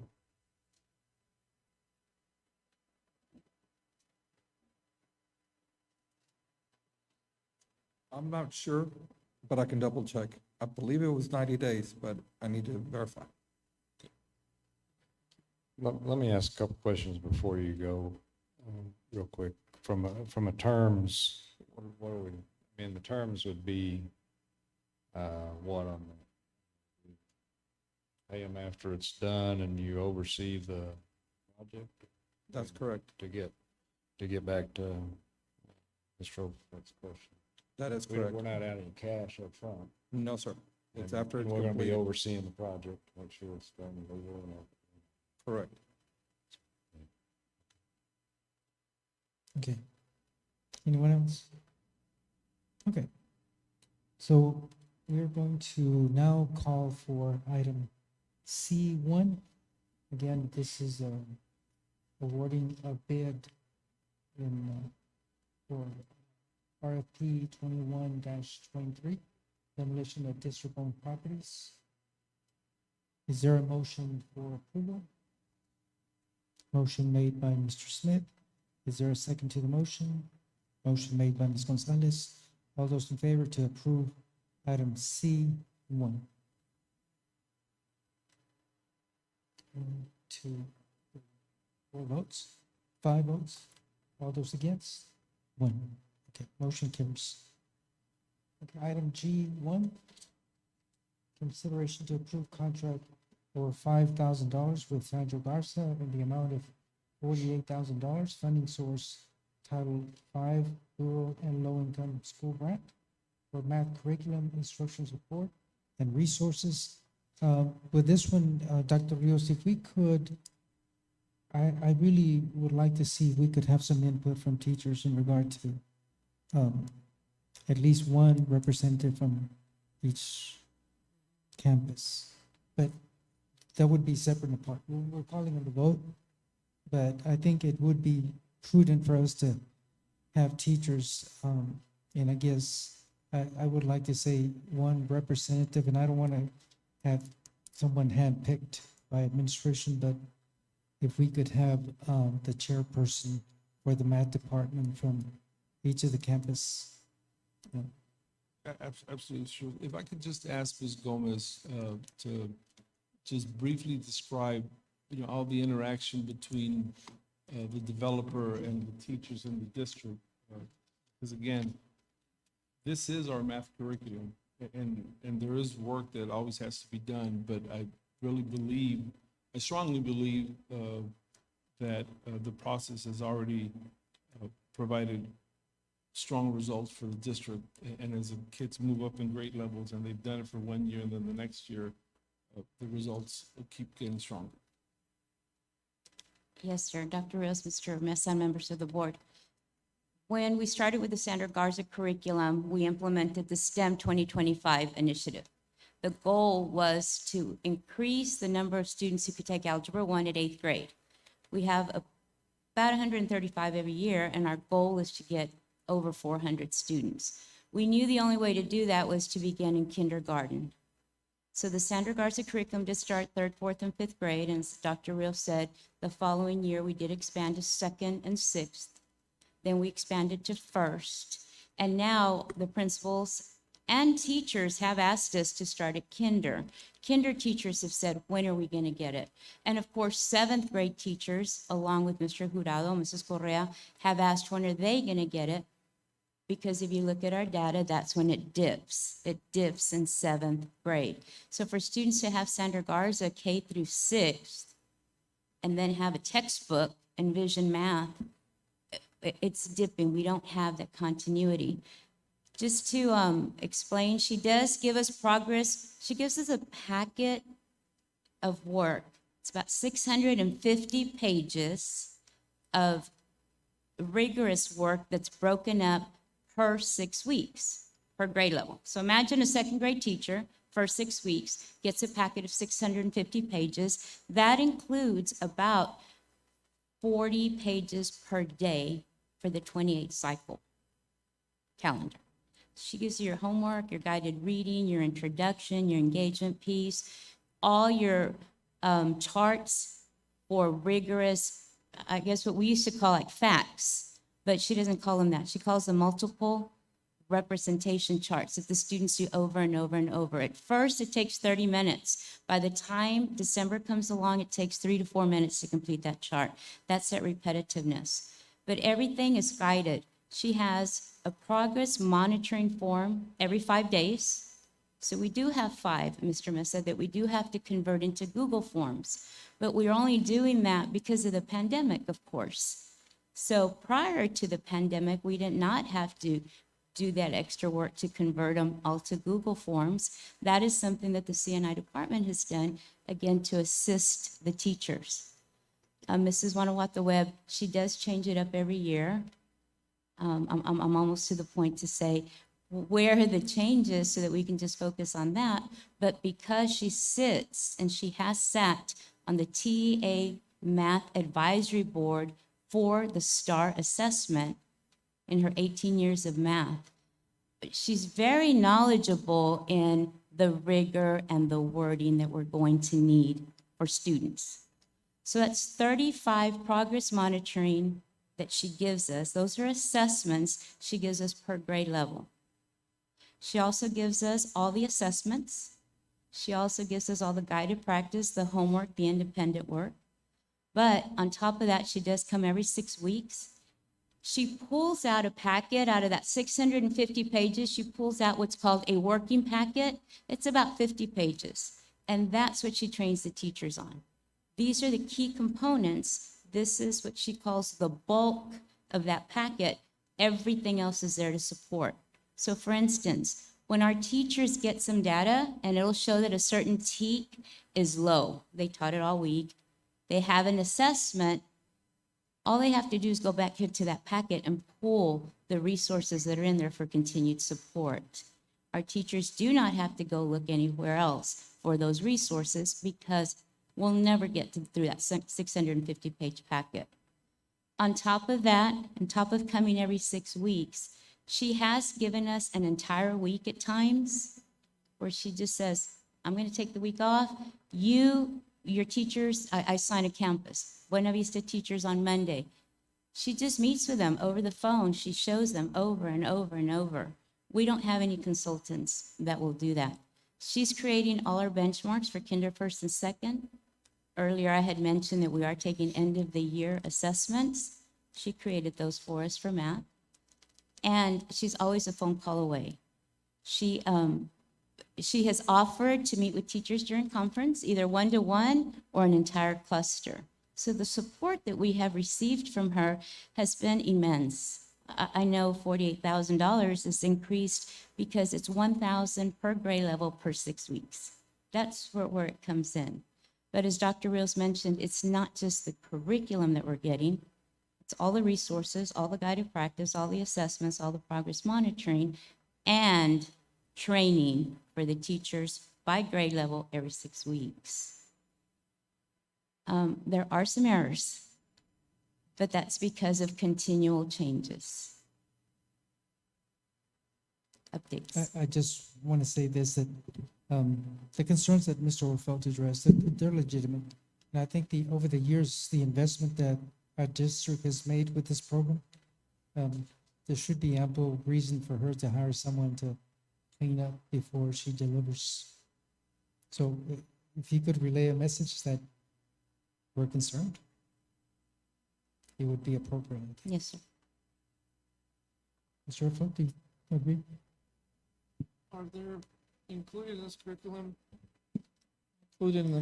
is there, even before the pandemic, does it include online resources that our students, if they're at home, if this was a normal year, they could go online to whatever her company name is, and they could go in and pull down some resources to help with homework? Is that included with it by chance? No, sir. No? Okay. Only what we create and we put online ourselves, or what the teachers create based on what she's provided, and then they put it online for the students. Okay. Any other question? Then we'll call for the vote again. But I just want to restate again that these are legitimate concerns, and I think, it's time for us to be vocal about it and say, that we expect something better. But I'll call for the vote. All those, I'll call for the item G1, consideration to approve contract over 5,000 with Sandra Garza in the amount of 48,000 funding source, Title V Rural and Low Income School Grant for math curriculum, instructional support, and resources. Is there a motion for approval? Motion made by Ms. Gonzalez. Is there a second to the motion? Mr. Smith? All those in favor? 1, 2, 3, 4, Five. All those against? Okay, one against, five affirmative and one against. Motion carries. Thank you. Just, Ms. Gonzalez, would you do us the honor of calling the donations?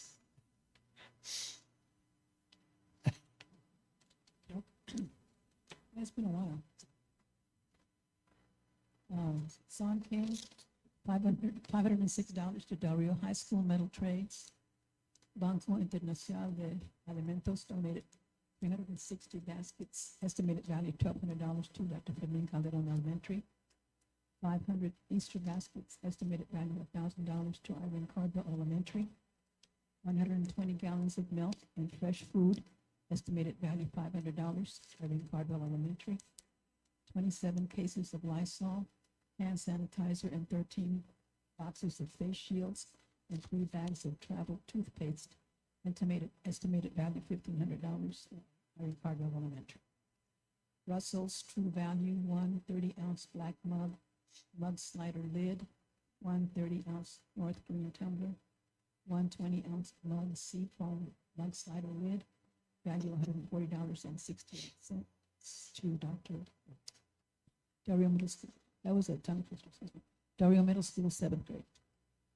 Border Federal Credit Union, 10/20 Visa gift cards, value $200. Del Rio Middle School, 7th grade. Ramada Inn, 1 $100 gift certificate for one night stay, 5 $8 gift certificates for free singles nachos at Ramada's White Horse Lounge, 5 $10 gift certificates for breakfast buffet at Ramada's Melinda Restaurant, 5 $10 gift certificates to Cripple Creek Restaurant, estimated value $240 to Del Rio Middle School, 7th grade. Skillets Restaurant, 130 pancakes, valued at $150 to Del Rio Middle School, 7th grade. HEB, 10 $10 gift cards, valued at $100 to Del Rio Middle School, 7th grade.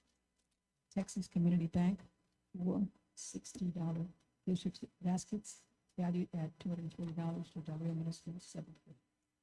Del Rio Middle School, 7th grade Student Council, $300 for brisket sandwiches to Del Rio Middle School, 7th grade teachers.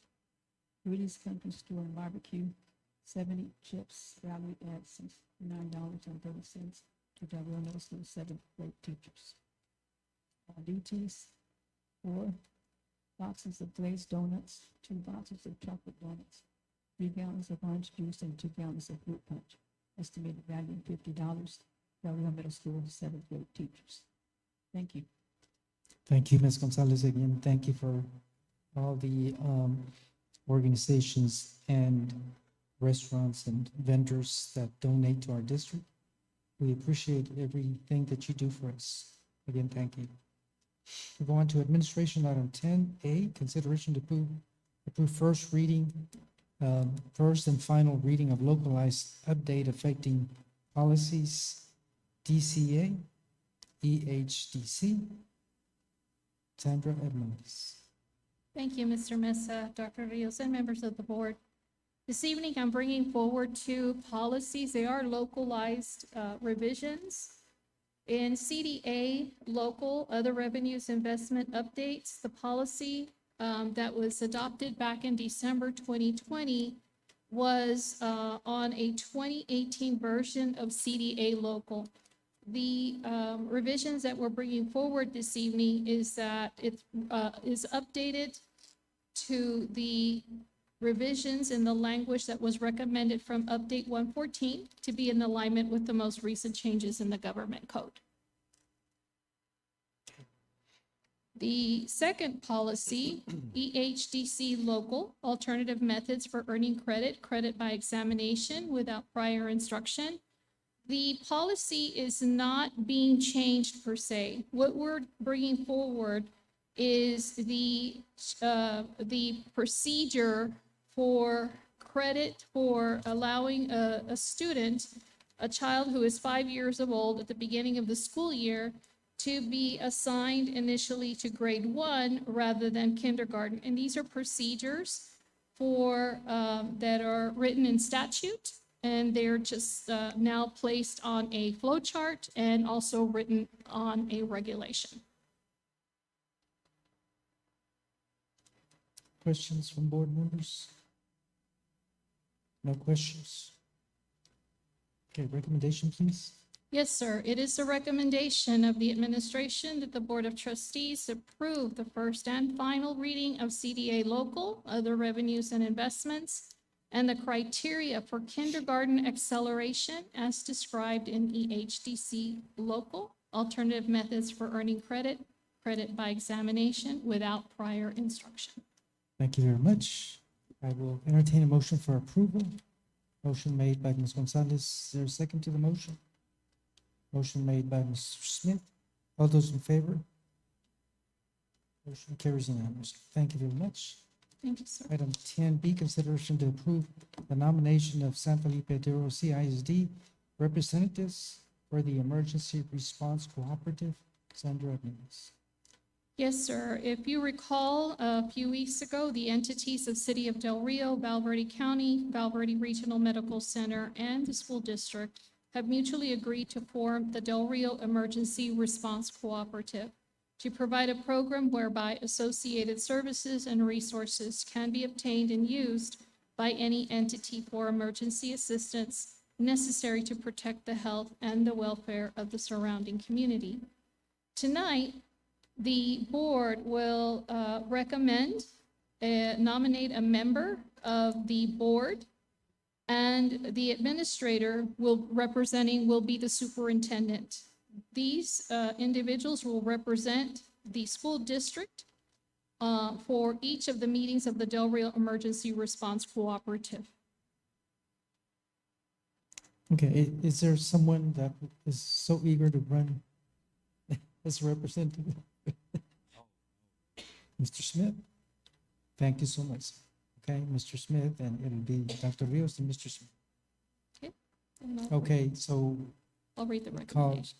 for the, It is the recommendation that the Board of Trustees approve the nomination of Mr. Ken Smith and as the San Felipe Del Rio CISD Board of Trustees representative for the Del Rio Emergency Response Cooperative. The superintendent of schools will be the administrator representing the school district for the Del Rio Emergency Response Cooperative. thank you. You've heard the recommendation from administration. Is there a motion for approval?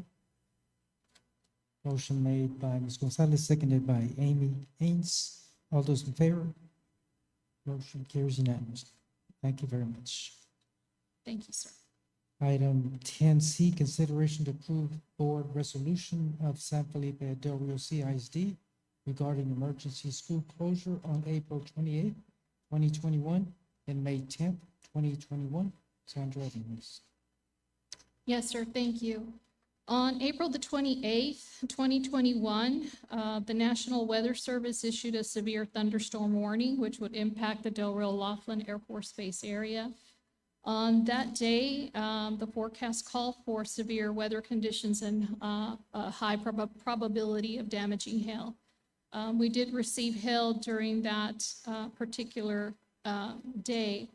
On Monday, May the 10th, the National Weather Service issued also a similar warning with a threat of large hail. So the imminent threat of severe weather on both days resulted in a decision to close the schools and facility for a short period of time. This resolution permits the district to pay its hourly employees who were scheduled to work on these 2 days, April the 28th and May the 10th, but were prevented to do so due to the unexpected and imminent threat to severe weather and the closure. Questions? I think all of us understand that, we received a message from Dr. Rios and we abruptly canceled our meeting. So is there a motion? If you read the recommendation. I'll read the recommendation. It is the recommendation of the administration that the Board of Trustees approve the board resolution of San Felipe Del Rio CISD regarding emergency school closure on April 28, 2021 and May 10, 2021 as presented. And the resolution appears in our handbook as well. So Is there a motion for approval? Motion made by Amy Haynes. Is there a second, Mrs. Webb? All those in favor? Motion carries unanimously. Thank you very much. Item 10D, call for 2020-2022 TASB Advocacy Agenda Resolutions. Sandra Hernandez. Yes, sir. Dr. Rios, Mr. Mesa, and members of the board. So this is the time of year in which the TASB brings forward the advocacy agenda, the opportunity for school districts to bring forward resolutions. So as you know, that one of TASB's primary purposes is to represent school boards when lawmakers make decisions affecting Texas school districts. So the TASB's Governmental Relations Division monitors these developments. And what we're doing today is just introducing you or just refreshing. The advocacy agenda consists of two parts: the advocacy priorities. Those are the legislative goals that are arising from the TASB's grassroots process. But the advocacy resolutions are the district's submitted positions guiding the TASB's response to other issues that might arise before the Texas legislature. These are some topics that were brought forward during the last meeting to review the advocacy agenda.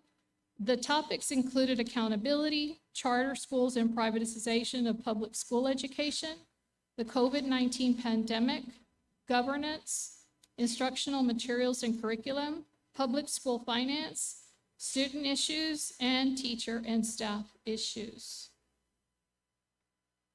Last year, we submitted and these are just a couple of examples, we submitted a resolution that was affected by the COVID pandemic, but mostly impacted accountability. And we put together a resolution that would advocate the suspension of the A through F accountability rating system for 2 years. So in looking at the resolution example for this year, we may, as a board, you may decide that you want to keep that theme. So I provided to you a couple of examples. The first example, SFDR Cisd advocates for legislation that temporarily suspends the state's A through F accountability rating system in support of school district recovery efforts due to learning loss caused by the COVID-19 pandemic. So this first one talks about suspending the A through F accountability rating system. The second example advocates for an alternative accountability system that replaces the current one in support of school district recovery efforts due to learning loss caused by the COVID-19 pandemic. So these are just a couple of examples. If this is something that the board wishes to continue, I will be more than happy to put this in the proper form, but it does need to be brought back to the board for final approval before I submit it in June. So the call for resolutions is accepted until June 15, 2021. As I mentioned earlier, the resolution must be adopted by the board and must be submitted using the form that's being provided by TASB. Are there any questions in regard to the resolutions? Questions from board members? Just wanted to share some more information again. Private schools, like charter schools, continue to be a threat to public education. As we have heard from some state representatives, some of the dollars that are intended for public schools are going to charter schools for buildings and other items. TASB has made an effort to make sure that we address issues like for them to be more transparent. They're selective in enrollment, taking only students that they desire and not students, for example, that might have resources needed that they are not able to provide. And the same thing happens with the testing requirements are somewhat different. The governance, they do not have a board. So there's a lot of areas, besides that, public education is being threatened because some of our elected representatives are saying that we should not have lobbyists that advocate for good bills that are friendly to public schools be supported. And so they're trying to stop TASB from advocating with our elected officials when the legislative session is going on. And so this is an item that is top interest. So we have some time between now and June 15th to submit resolutions and from board members. So thank you for Certainly. the opportunity. Yes, sir. And I'll be more than happy to be working with you to develop that resolutions, any ideas that you have to bring forward. This is just information right now. It's no action item. Correct. Thank you very much. We could continue to item 12, no items under curriculum and instruction. Item 12, technology and operations. Item 12A, consider and take possible action declaring surplus real property and personal property for 2 sites and authorizing conveyance to Valverde County pursuant to local government code 272.001, Travis and Sam Houston properties. Les Hinge. Good evening once again, President Messa, Dr. Rios, members of the board. So administration has completed the assessment of all the vacant properties, all 3 of them. And what we've determined at this point is the Sam Houston location and the Travis location. If we no longer had those properties, we would have an annual savings of roughly $37,000 a year. With the recent storms that we've had, we have roofs that are falling in.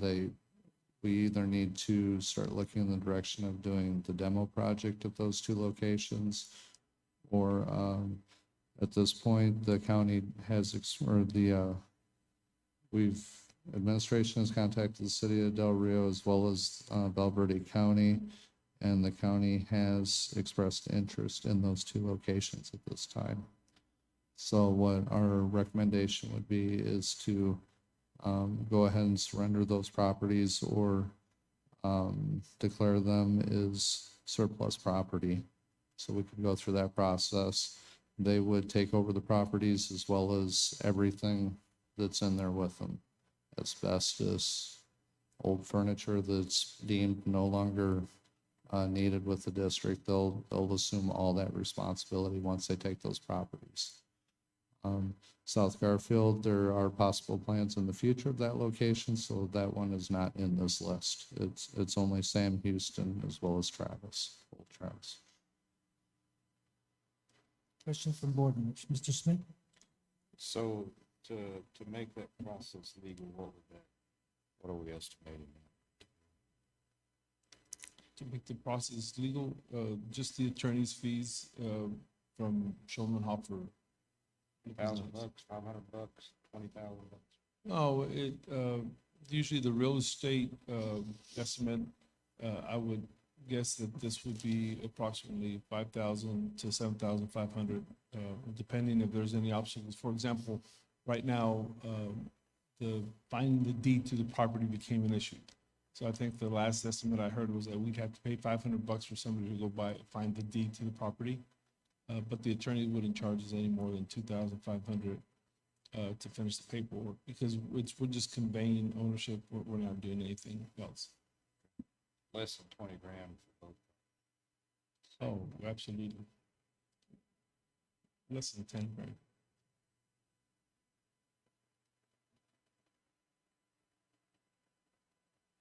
And I have, Mr. Mesa, may I have visited with the county because they expressed interest.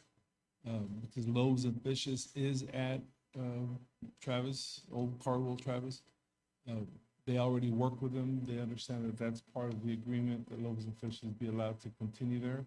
But they're excited about being able to provide neighborhood centers there and food distribution at those areas. Anyone else? Yes, Ms. Orfeld. So we write it off as surplus and give it to them, and aside from it not costing us, maintenance fees anymore, what are we gonna get out of giving them 2 parcels of land? The county offered substantial acreage adjacent to Laughlin Air Force Base for whatever the needs of the district might be, including future construction, bricks and mortar, Bobby Barres Dam. I shared with them that at a future date, we would consider taking possession of that property, but we're nowhere near ready to do that construction, and they're gonna hold that property there. So they made an offer. I just, my recommendation is that it's not prudent to take ownership of that property right now until we know where we're going. And they will keep it in their agreement with Laughlin, that they're gonna keep it there and dedicate it should anyone ever be able to construct a school there. So they did offer, I just don't think it's the right time. I think we should move on that afterwards, at a later time. Anyone else? Okay. Recommendation? It is recommendation of the administration that the Board of Trustees declare Old Cardwell, also known as Travis, and Sam Houston as surplus property, including personal property, and convey to Valverde County pursuant to local government code 272.001. Heard the recommendation. Is there a motion for approval? Motion made by Mr. Smith, seconded by Ms. Gonzalez. All those in favor? Motion carries unanimously. Thank you. Thank you. Item 13, Business and Finance. Consideration to approve the interlocal agreement and resolution between San Felipe Del Rio Cisd and Region 8 Education Service Center for TIPS Purchasing Cooperative Payment Service. Good evening, President Mesa, Dr. Rios, and members of the board. Tonight, we have the interlocal agreement and resolution between the district and Region 8 Education Service Center for the TIPS Purchasing Cooperative. We are already members of this cooperative. It's known as the TIPS TAPS Cooperative, and they are updating their name, which is why we're having to update our interlocal agreement and the resolution. Questions? No questions? Recommendation? All right. It is the recommendation of the administration that the Board of Trustees approve the resolution and interlocal agreement as presented and authorize the superintendent to sign the interlocal agreement. Okay, is there a motion for approval? Motion made by Mrs. Webb, seconded by Mr. Orfeld. All those in favor? Motion carries unanimously. Thank you. Thank you. Item 14, Human Resources. A, discussion and possible action to approve employee job descriptions and evaluation forms. Ade Garcia. Good evening, President Mesa, Dr. Rios, members of the board. In your packet, you'll see an update for the job description for principal. And the only update that we're recommending tonight is to change the PDAS appraisal to our current appraisal, which is the Texas Teacher Evaluation and Support System. Okay, so it's something very simple. Questions? No questions? Recommendation? It is the recommendation of administration that the Board of Trustees approve the employee job description and evaluation forms as discussed. With the recommendation, is there a motion for approval? Mr. Smith, is there a second? Ms. Webb, all in favor? Motion carries unanimously. Item 14B, consideration to approve the interlocal agreement between San Felipe Del Rio Cisd and TML, Multi-State Intergovernmental Employee Benefits Pool. Ade Garcia. Yes, our district received notice from Public Employee Benefits Alliance that they will be dissolving effective December 31st, 2021. Their board of directors approved a wind down plan to avoid disruption to our employees. As part of the plan, Deer Oaks, which is our employee assistant program, has committed and will continue to honor the existing rates and benefits. So basically, this TML and PIVA are separating, so we will continue with TML under the same rate to continue our employee assistance program. Questions? No questions. Recommendation? It is a recommendation of administration that the Board of Trustees approve the interlocal agreement between San Felipe Del Rio CISD, TML, Multi-State Intergovernmental Employee Benefits Pool, and Dr. Rios, Superintendent of Schools, to sign the interlocal agreement as presented. You have heard the recommendation. Is there a motion for approval? Motion made by Mrs. Webb. Is there a second to the motion? Motion made by Amy Haynes. All those in favor? Motion carries unanimously. Item 14C, consideration to approve the memorandum of understanding between San Felipe Del CISD and Sol Ross State University. Ade Garcia. Yes, we're proud to announce that our district, along with Sol Ross State University, formed a partnership to provide a program for the Principal Residency Partnership. This program will provide a strong principal candidates with an effective preparation program. The program will focus on best practices in campus leaderships, including a concentrated focus in instructional leadership, and offer candidates with authentic campus-based leadership experience through the residency program. And what the district is committing to with this MOU is that we will pay for the candidates' textbooks, we will pay for them to attend their T-test training, and we will offer them one off period so that they can prepare for their practicum. As far as Sol Ross, they will offer a mentor to work with these candidates. They will reduce the tuition fee. And then the students are still responsible to pay the tuition. In this case, the Questions? teachers. Any questions from board members? Hearing none, the recommendation. It is a recommendation of administration that the Board of Trustees approve the memorandum of understanding between San Felipe Del Rio, CISD, Sol Ross University, and for Dr. Rios, Superintendent of Schools, to sign the memorandum of understanding as presented. Thank you very much. Is there a motion for approval? Motion made by Mr. Smith. Is there a second to the motion? Motion made by Mrs. Webb. All those in favor? Motion carries unanimously. Thank you. Thank you. Okay, the time is 8:12 p.m. We will go into closed session pursuant to State Government Code 551.074 and 551.071.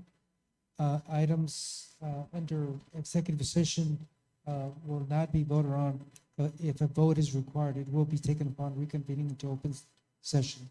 You are now in closed session. Okay. We're back in open session. The time is 9:02 p.m. No action was taken in executive. We're down to item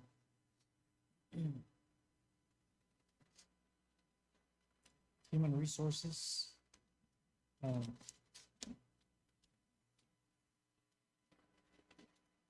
First item that we have is item 18A.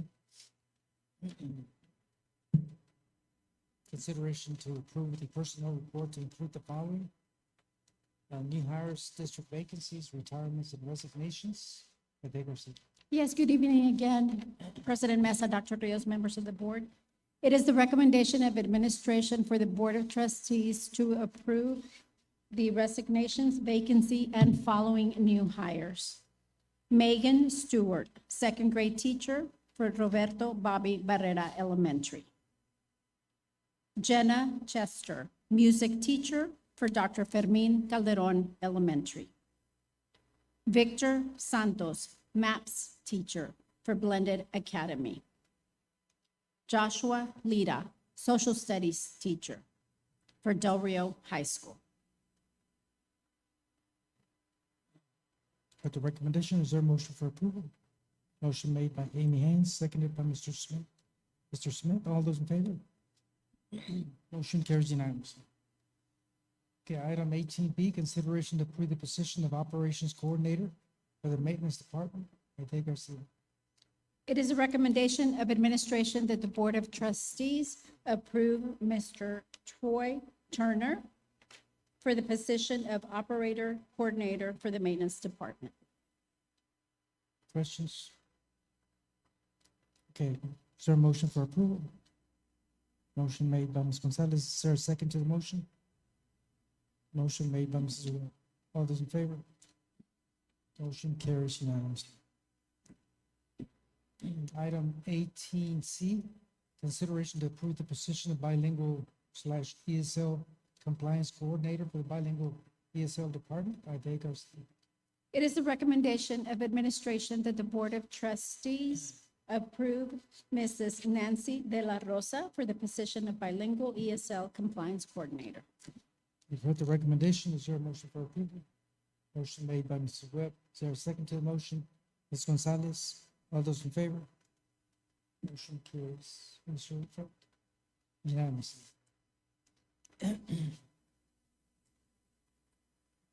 Next item is 18D, consideration to approve the position of counselor for blended academy by Dave Garcia. It is a recommendation of administration that the Board of Trustees approve Mrs. Lynette Hernandez for the position of counselor at Blended Academy. Heard the recommendation from the administration. Is there a motion for approval? Motion made by Ms. Rutherford, seconded by Amy Haynes. All those in favor? Motion carries unanimously. Next item we have is item 18E, consideration to approve the position of athletic director for San Felipe Cisd by Dave Garcia.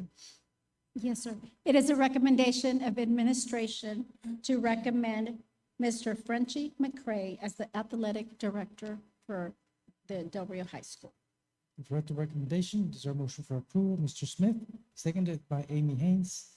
All those in favor? Motion carries unanimously. For the school district. For the school district, not just high school. For the school district, correction. Yes, correction. Okay. Congratulations.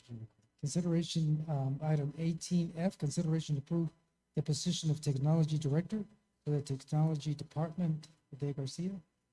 Yes, sir. It is a recommendation of administration that the Board of Trustees approve Mr. Manuel Salinas as the Director of Technology for the Technology Department. Is there a motion for approval? Motion made by Ms. Gonzalez, seconded by Amy Haynes. All those in favor? Motion carries unanimously. Item 18G, consideration to approve the position of principal for Dr. Fermin Calderon Elementary by Dave Garcia. It is a recommendation of administration for the Board of Trustees to approve Mrs. Allison Mercier for the position of principal at Dr. Fermin Calderon Elementary. Heard the recommendation from the administration. Is there a motion for approval? Motion made by Ms. Gonzalez, seconded by Mr. Smith. All those in favor? Motion carries unanimously. Thank you very much. Is there no other items on the agenda? Is there a motion for adjournment? Motion made by Amy Haynes, seconded by Mr. Smith. All those in favor? Mr. Orford? Okay. It's unanimous vote. We're adjourned. Thank you very much and have a good night. Thank you, board members, for being here.